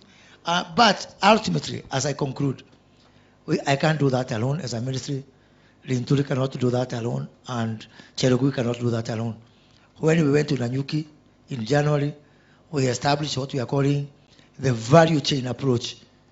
This value chain approach is whereby we all work together. We don't operate in silos. We don't say, I am agriculture. That's why you found me and Linturi are going out together. Next time, Linturi and Cherugui will go and attack something else together. They were here in Meru. Me and Cherugui will go and do something together. So, Your Excellency, I also want to request you to help us to strengthen this value chain approach, because it needs some coordination at your level, at the level of the Prime Cabinet Secretary, because we need to align. You need to help us to have this working together. Our budget now this year, the 2023-2024, for the first time we have used this value chain approach, whereby we are saying it doesn't matter. I have heard reports that we have got 260 billion within the value chain. Personally, it is not in my ministry, but it doesn't matter. If my brother Linturi has it and he produces, mimi nitangangana huko and I will create a market. But the most important thing is to have a coordinated approach. Because, as the Deputy President has said, we must be that generation that is going to fix this issue for once and for all. And because, najua kuna watu wengine wanafikiria kwamba we are not going to perform. That's why I'm saying, the only auditor who is going to audit our performance is a mwananchi at the ballot. So we be given time. If we don't perform, mwananchi atatupiga kiboko. But I'm sorry, in these plans, my only institution I can report to is, other than my president, my deputy president, is parliament, who just got an oversight role, and the voter at the end of our term. So I'm saying this because nimesikia watu wengine wakisema ati sijui finance bill does not pass, wataandamana. Where andamana after 5 years? Tuende kwa mwananchi after that. Because mwananchi is not stupid. They can see what we are doing. We need to be given time. We put all these plans into place so that by 5 years to 4 years from now, because 1 year is almost gone, then we'll be asked a question. When you guys took over government, the farmer in Meru was getting 40 shillings. How much was a farmer getting by 2027? And I'm not saying that it's going to hit until 2027, but I think that we need sufficient space to put all these plans together. Wengine ambao walikuwa kwa hii serikali, ukiwauliza kahawa inatoka wapi, wanakuambia inatoka pale kwa nini, kwa kitchen pale. They don't know about the trees and all that kind of thing. So please let them give us time now. We put all these efforts together, we work together, so that at the end of the day, we can be held accountable by our people. Thank you. Thank you very much. Let's give a round of applause to Honorable Cabinet Secretary. It's now 11:48. We've overshot by about 3 minutes, but it's an exciting conversation, and I want us to follow through with our other panelists, and then we'll try and wind up as quickly as we can. Thank you, Honorable Cabinet Secretary. Governance is keeps on coming up. Excellency Deputy President, that issue of governance, wherever we talk about production, it's coming up. Whenever we talk about cooperatives, it's coming up. Whenever we are talking about the marketing, it's coming up. And therefore, that is something which I think it is loud and clear we have to fix, take the hard decisions so that we are able to then move forward. Moving on, we have a representative director for international economics at the Ministry of Foreign Affairs, Ambassador Fred Matwanga. And as I introduce him to speak, perhaps I will phrase my question to you in the context of something that the State Department for Trade does, and for where we want some additional support also from MFA. The State Department for Trade manages what is known as the Foreign Commercial and Trade Service. These are the officers that we have been posting out there to basically help us with market development, to help us with product development, and to be able to create the relationships that we need in order for us to be able to improve our exports. One of the key things that we've already decided on and has been agreed to by Honorable Cabinet Secretary for Investment, Trade and Industry is that even for the cadre of the people that are representing us abroad, we shall be posting them on a value chain basis. We shall basically be saying, if we are in the coffee sector, we need to have people out there who are conversant with coffee, who understand coffee production, who understand coffee aggregation, who know how to do coffee tasting, who know how to establish relationships, who knows how coffee exchanges work, and then that is the kind of person that is going to be able to have the capacity to basically implement this. And as a State Department for Trade, we have made a commitment that we are not going to post any more trade attaches who are not going to be posted on the basis of value chains. And this is something that I believe over the next 1 or 2 days we'll be able to refine at this conference so that then we're able to move coherently. And now to your question, Ambassador Matwanga. The conversation on foreign affairs. We have 200 missions abroad. You are in consistent conversations with the people out there who we are calling our markets. We have people coming into Kenya for conferences. We have people engaging us on all manner of things.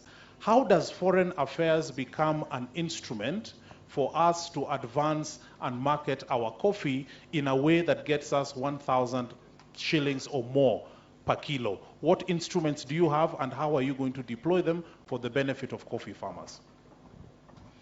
Thank you, PS, and Your Excellency. Foreign affairs is a key player in marketing of Kenyan products, attracting investment in what we call within the ministry as the economic diplomacy pillar of our foreign policy. And this is a pillar that has been promoted very much by the presidency. And nowadays, just to let you know that whenever the president is on a foreign mission, he always asks, what is it that we are going to bring back home? And what we are going to bring back home is if we open up markets for more of our products, if we attract more investment in our various sectors. And these sectors, coffee is key among them.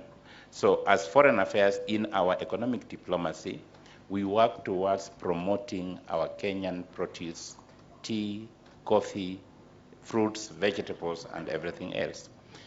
From my department, which I head, I'm the Director for Economic Affairs and Commercial Diplomacy, I work with all ministries and state departments to promote what they produce and to attract investment.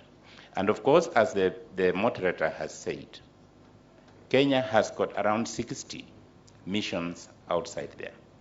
We consider these missions as the first point of marketing and promotion of Kenyan products.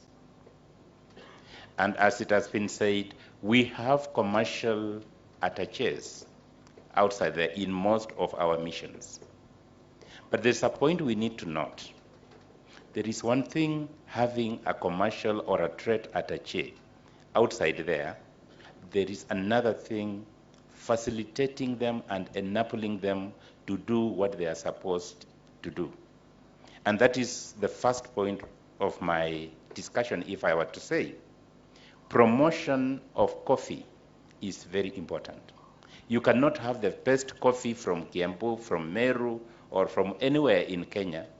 You must let people know about it. The challenge we have, most of our missions do not have promotional material for the coffee that we produce, for the best coffee that everybody knows. When you go outside there, everybody knows Kenya has the best coffee. But where is it? You'll rarely get it in many shelves outside there.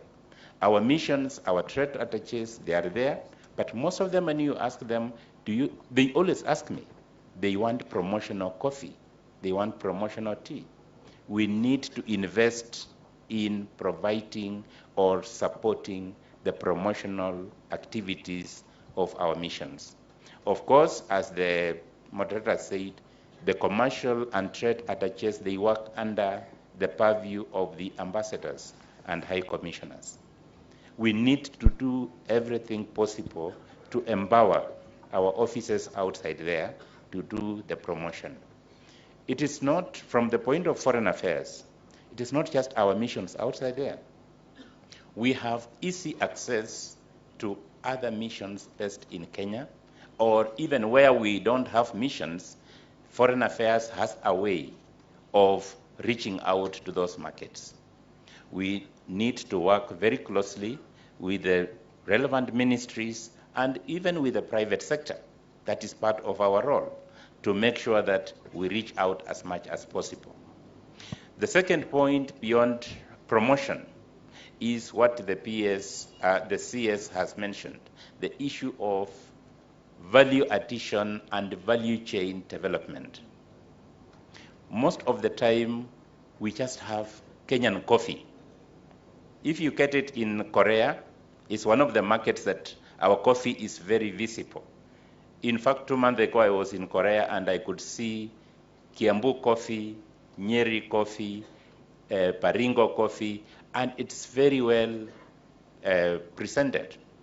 But one thing we need to know is that we need to present our coffee outside there in a form and manner that can be attractive to the consumers. We should know what the Japanese market likes, how they would like their coffee to be packaged, how the Asian market likes it, how the European market likes it, how the American market likes it. Not any market is the same. And if we make a mistake of going with the coffee that we went with to the Middle East, to Europe, I think we shall be making a mistake. 3 weeks ago, we were in Israel. When I asked for promotional materials, I was given promotional materials, but when I looked at them, these are materials which had been used in the Arab world. We could not even use them because the Israel market is not incongruent with the Arab market. They wouldn't like to know that we are promoting to them the same thing we promoted in another market. So the value addition aspect, to make sure that we target markets appropriately according to their taste and need, is very important. And the issue of value chain development. From coffee, people make confectionaries, people make beauty products, but most of the time, our coffee goes out in bulk, or if it is packaged, it's just the basic coffee we think everybody wants to drink coffee. Why can't we earn more, plan to earn more from coffee by enhancing the value chain, other products that can come from the same? The third thing I would like to mention from the foreign affairs point of view is about sustainability. When I talk to our colleagues who are helping us market and promote our products outside there, most of our supply chains are very short-lived. In the east coast of the US, there is a Kenyan who got a contract with one of the coffee chains. He was to be supplying 4 containers every week, or every month, not every week. It was only supplied once. The next month, they could not supply. How can we make sure that the issue of sustainability of our supply chains are sustained? Because when the Kenyan lost that, the Ethiopian took it and has been running it for the last 10 or so years. Of course, it's one good thing the Cabinet Secretary has said we are going to open warehouses in strategic places. That is very good. And let's make sure that the supply to those warehouses will be sustained so that when somebody has tasted the Kenyan coffee and wants to get more, it is readily available. And from the foreign affairs point of view, we are ready to work with all the stakeholders in the coffee subsector to make sure that we benefit to the maximum. Thank you. Thank you very much. A round of applause to Ambassador Matwanga. And as you can see, this is the value chain in practice. And this is really what we want to strengthen and institutionalize. Thank you very much, Ambassador, for those comments. 2 things, maybe in this panel or even in subsequent panels, that we will need to talk about is how we ensure that we do not get the pain from having to look for the pain in as far as the scarcity of dollars when it comes to sale transactions abroad. It's hurting us in tea, it's hurting us in coffee and many other commodities. This is something that we'll really have to think through. Maybe there's a panel coming after this that will be looking at that. And as we move ahead, I would like now to invite Honorable Senator Njeru Ndwiga, who's former senator for Embu, but is somebody who is well known and fondly remembered for issues concerning coffee reforms. And for him, I think my question to him is very simple. As somebody who has championed coffee reforms, what you are hearing from our colleagues, how does it sit with you? Thank you, Your Excellency, Deputy President. First of all, let me start by saying that I have listened to you many times.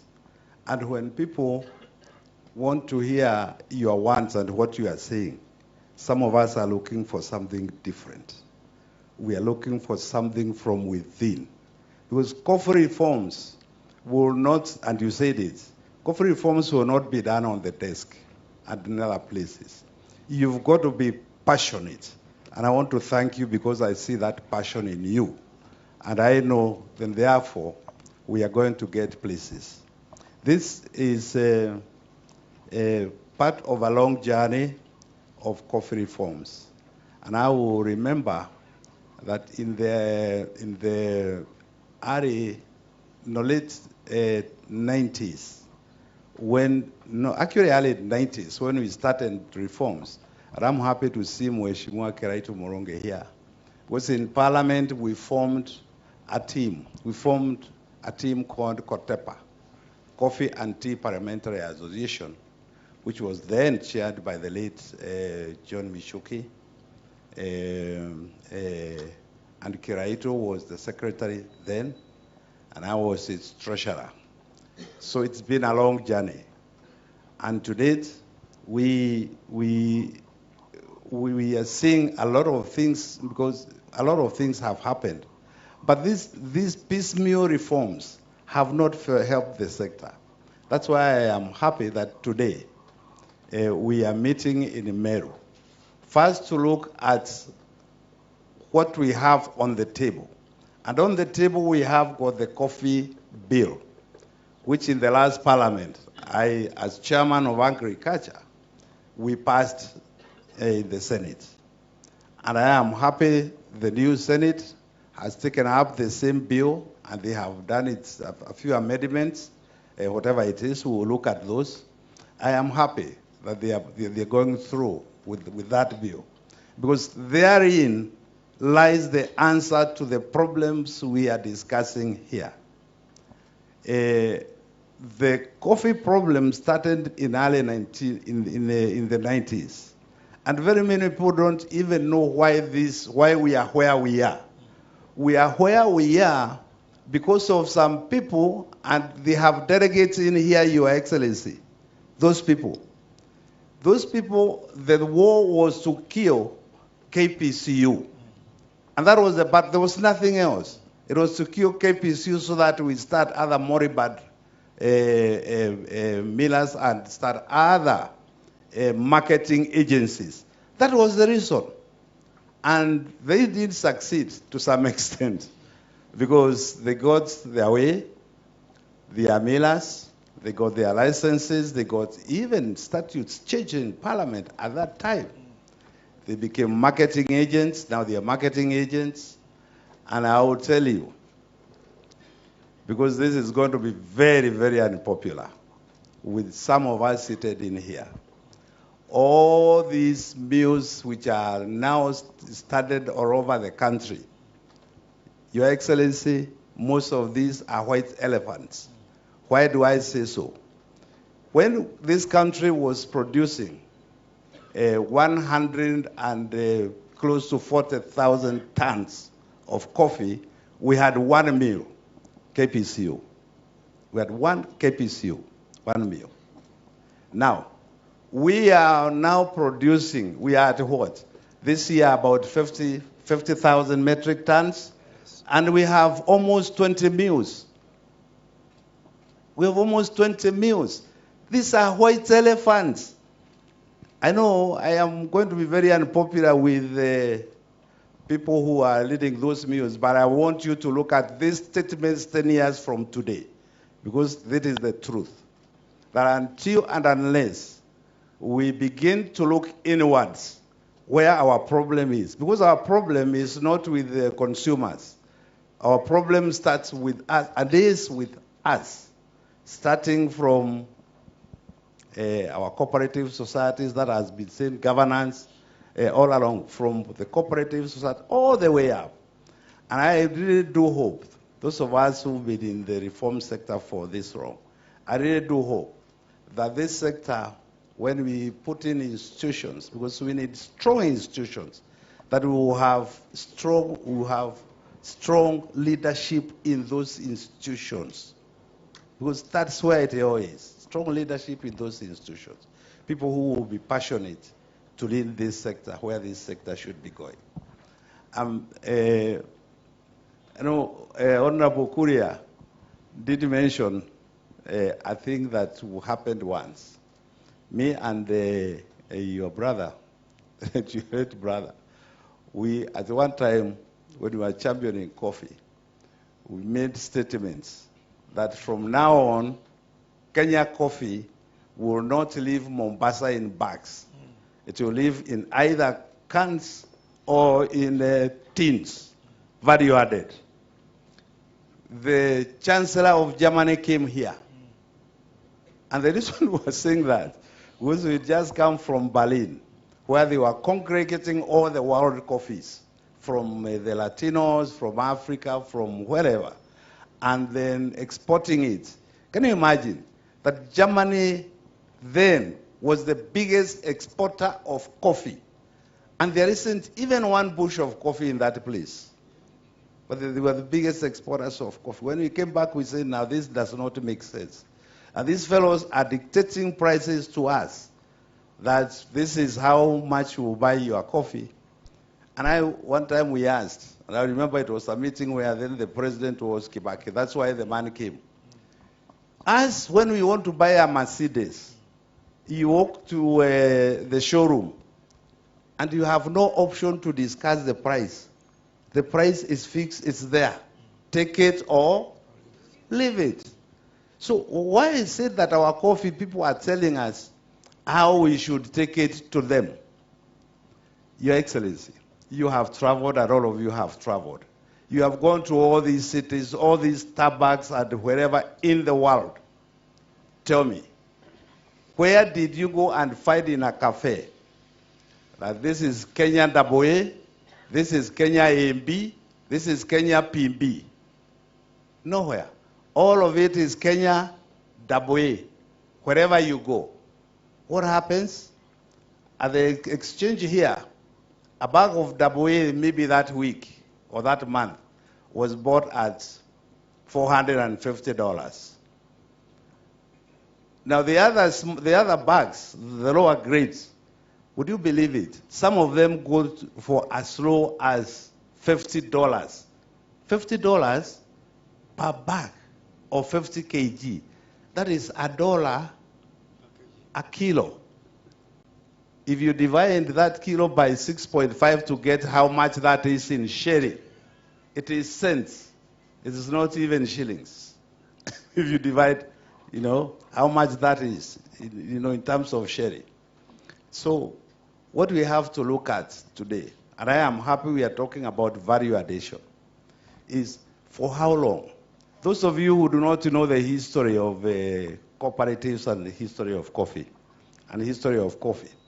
is that coffee, when it was brought by the white man, by the colonialist, it was not meant for you, it was meant for them.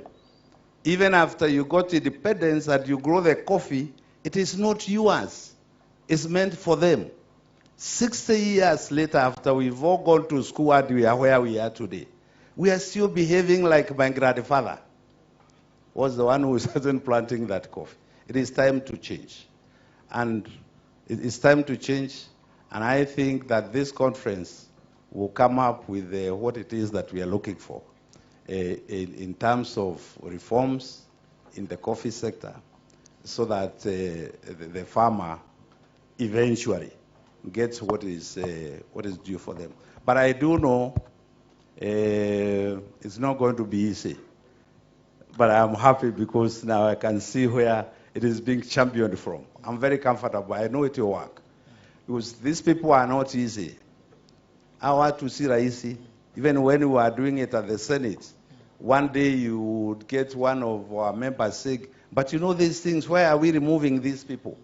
Who is going to sell the coffee for us? Our coffee sells itself. Yes. It is known worldwide. All you need to do is remove those fellows. The reason why we are poor as coffee farmers is because our coffee is not available to the people who want to pay top dollar for it. The other fellows, the fellows who manipulate the NSC, are only 6, Your Excellency. They are not more than 6 fellows who manipulate the NSC. They are 6. I'll give you the names so you can get to know who they are in different names. And I know you know because you mentioned they come in different forms. One company and another company. And I can tell you keep carry on. When they started trading with the good beans of Korea, now they're getting top dollar. All the other farmers here who deal with directly with the importers, they're getting top dollar. But our own people, the leadership of cooperatives, they don't want that. Why? They want to UCO. Those years when we were going to school and getting and paying school fees, I want to finish. This is the very last one. When it's coffee, I can speak the whole day. But those days when we were doing that, our cooperative societies were not in debt. They were not in debt at all. Because, number one, the first AGM of the year is to fix the budgets for the year. So where are we borrowing? We are borrowing money to do what?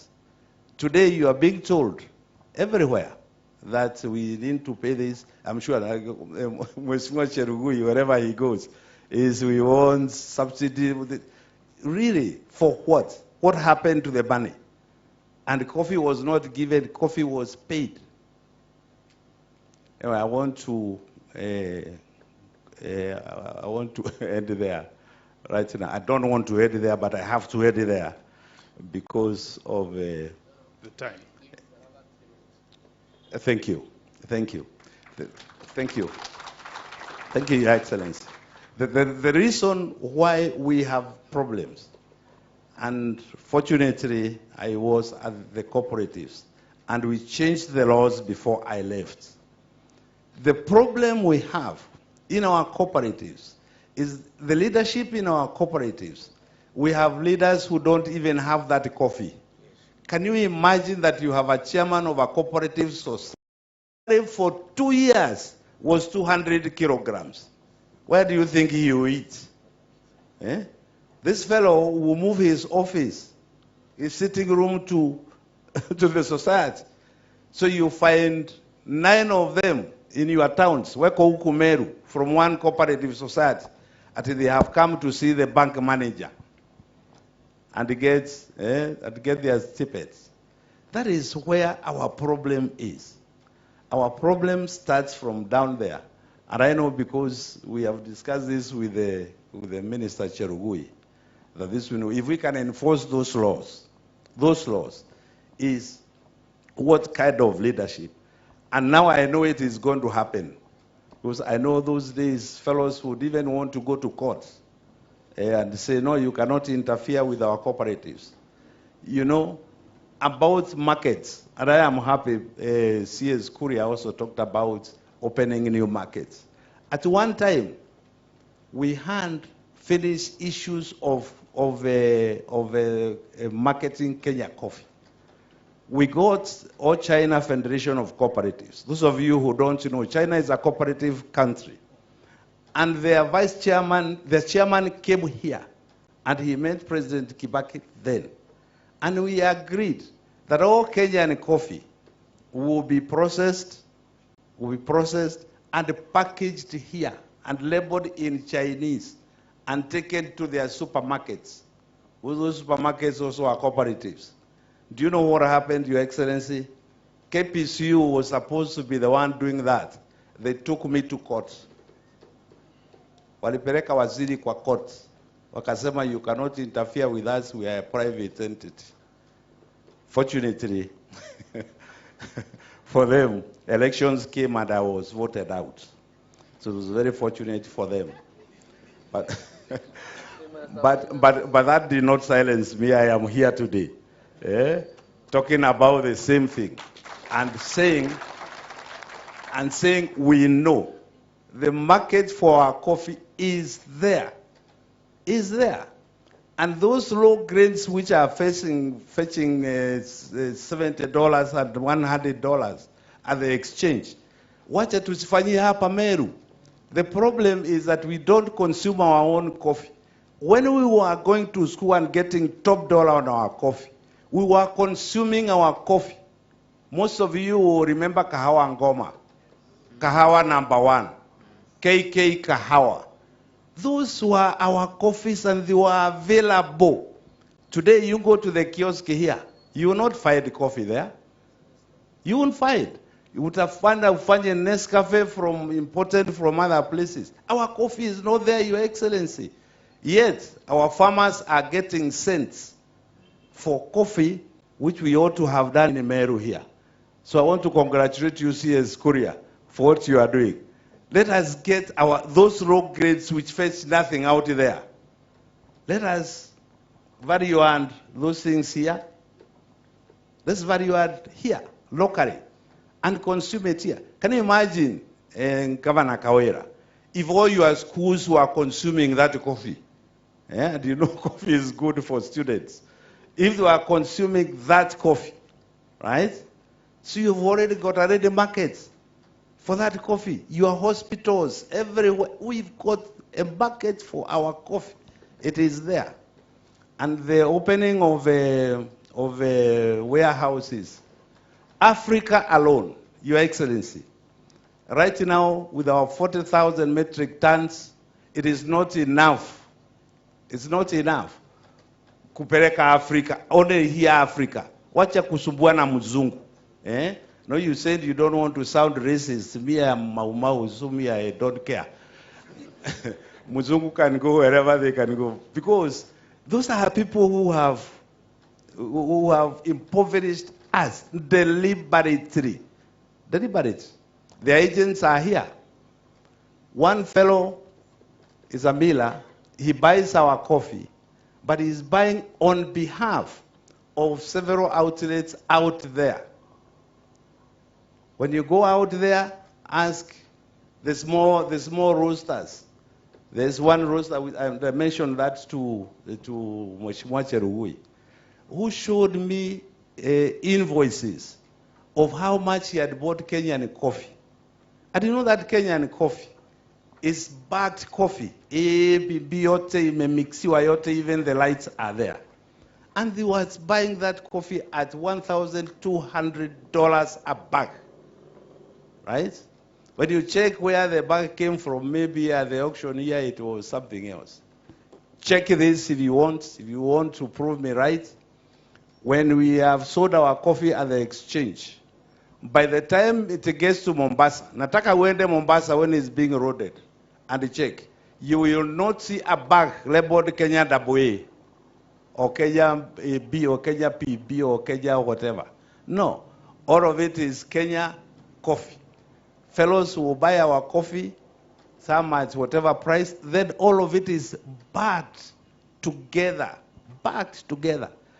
And when it gets there, it is Kenya coffee.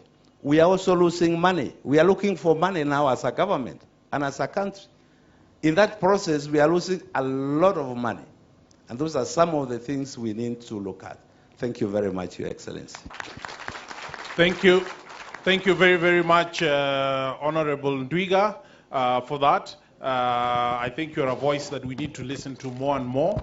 And I've received, I'm seeing a request from Honorable Mbarire to ask a quick question.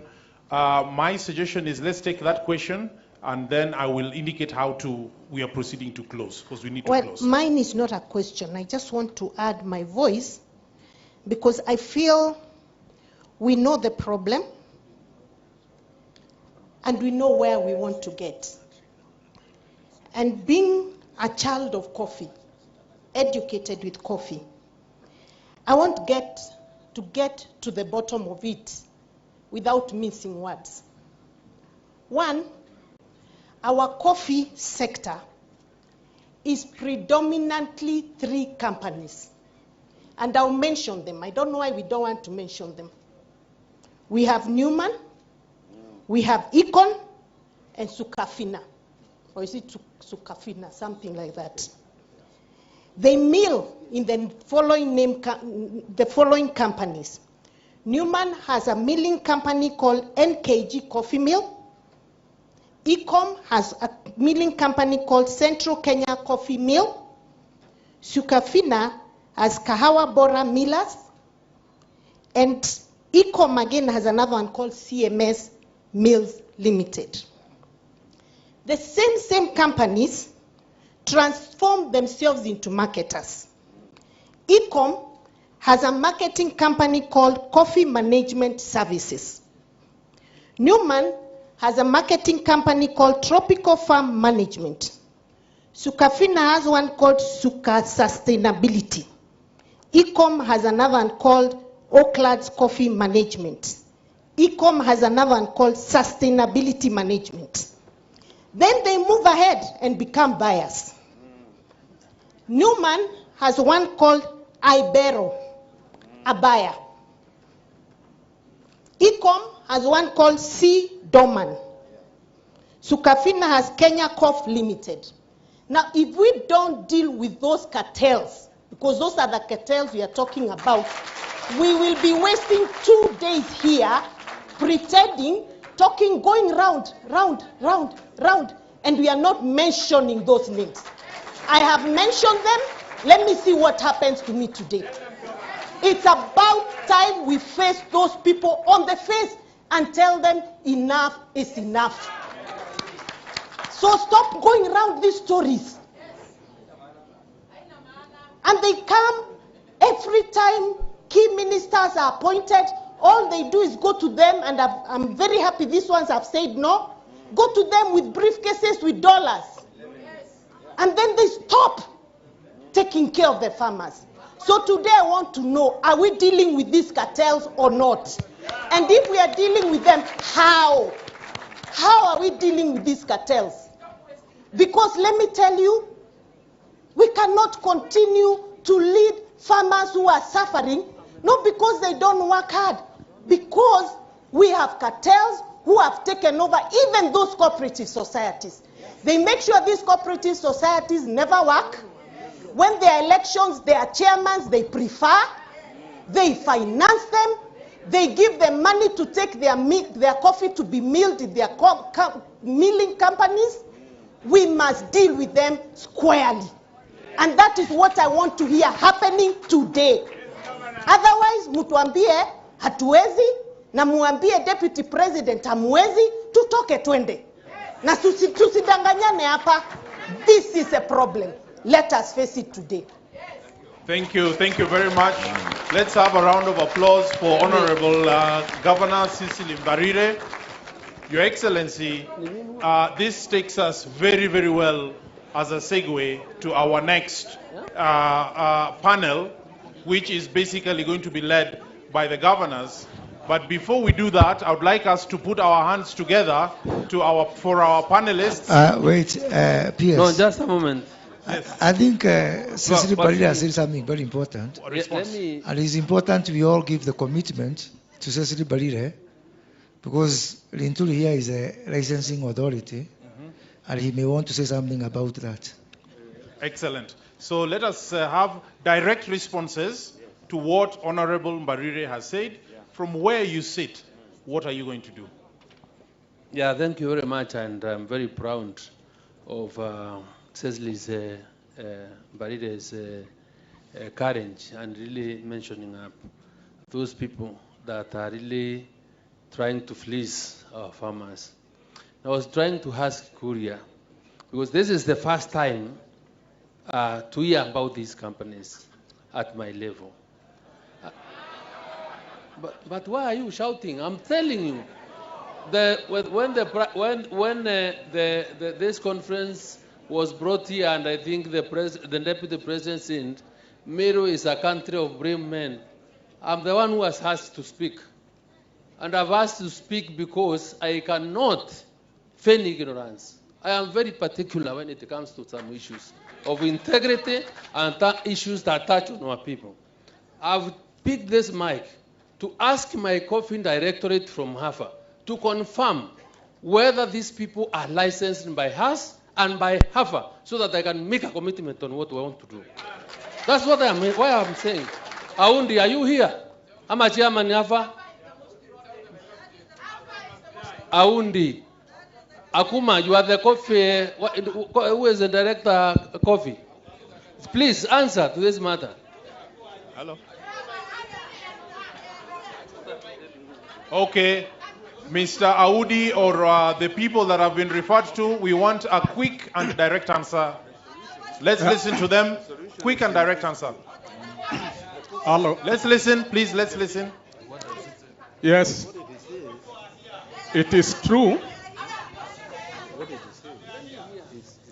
It is true. Thank you, His Excellency, the Deputy President. The CS, it is true. I want to confirm. I'm Benson Apoyo, the Acting Director, Coffee Directorate. It is true, as has been confirmed by Her Excellency Cecil Mberere, it is true that they are licensed by us, Coffee Directorate, under AFA, Agriculture and Food Authority. It is true. Okay, so we have the answer. So this is the direction I'm giving. Immediately we come back to the office on Tuesday morning. We'll have a meeting with you. We cannot allow this to happen. If they want to take me to court, they can do it. We will sit down and see how to revoke those licenses so that we have a way to end that cartel nature. Although Ndrega tells me the coffee bill is also a solution to the problems that the industry is facing. But before we get to the passage of the law, I will deal with it as long as I have the force and the power of law to deal with it next week. Thank you very, very much. I think this goes to the core of why we are here, and regardless of the issues of time, I think we really need to spend some time getting some responses. And let's hear now from Honorable Cabinet Secretary for Cooperatives. Your Excellency, on that point by Cecil Mberere, the coffee bill, which I mentioned in my presentation, has some gaps. And those gaps can only be, they have mentioned actions like you cannot be a marketer, you cannot be a broker, you cannot be a processor in that bill. But the process has taken almost 10, 15 years. And there is deliberate intention to delay it. So for us, Your Excellency, the direction you gave, immediately after we are done here, we will convene and redo. And I believe the drafters are here. We convene the Office of the Auditor General, of the Attorney General, and also parliamentary drafters and Senate drafters. We ask them to come so that we can pick these issues and capture them in the law. My colleague here has committed that he can handle them administratively, but that could be short term because they will frustrate again through the process. But still, Monday and Tuesday, if you take that action, honestly, we can begin to feel and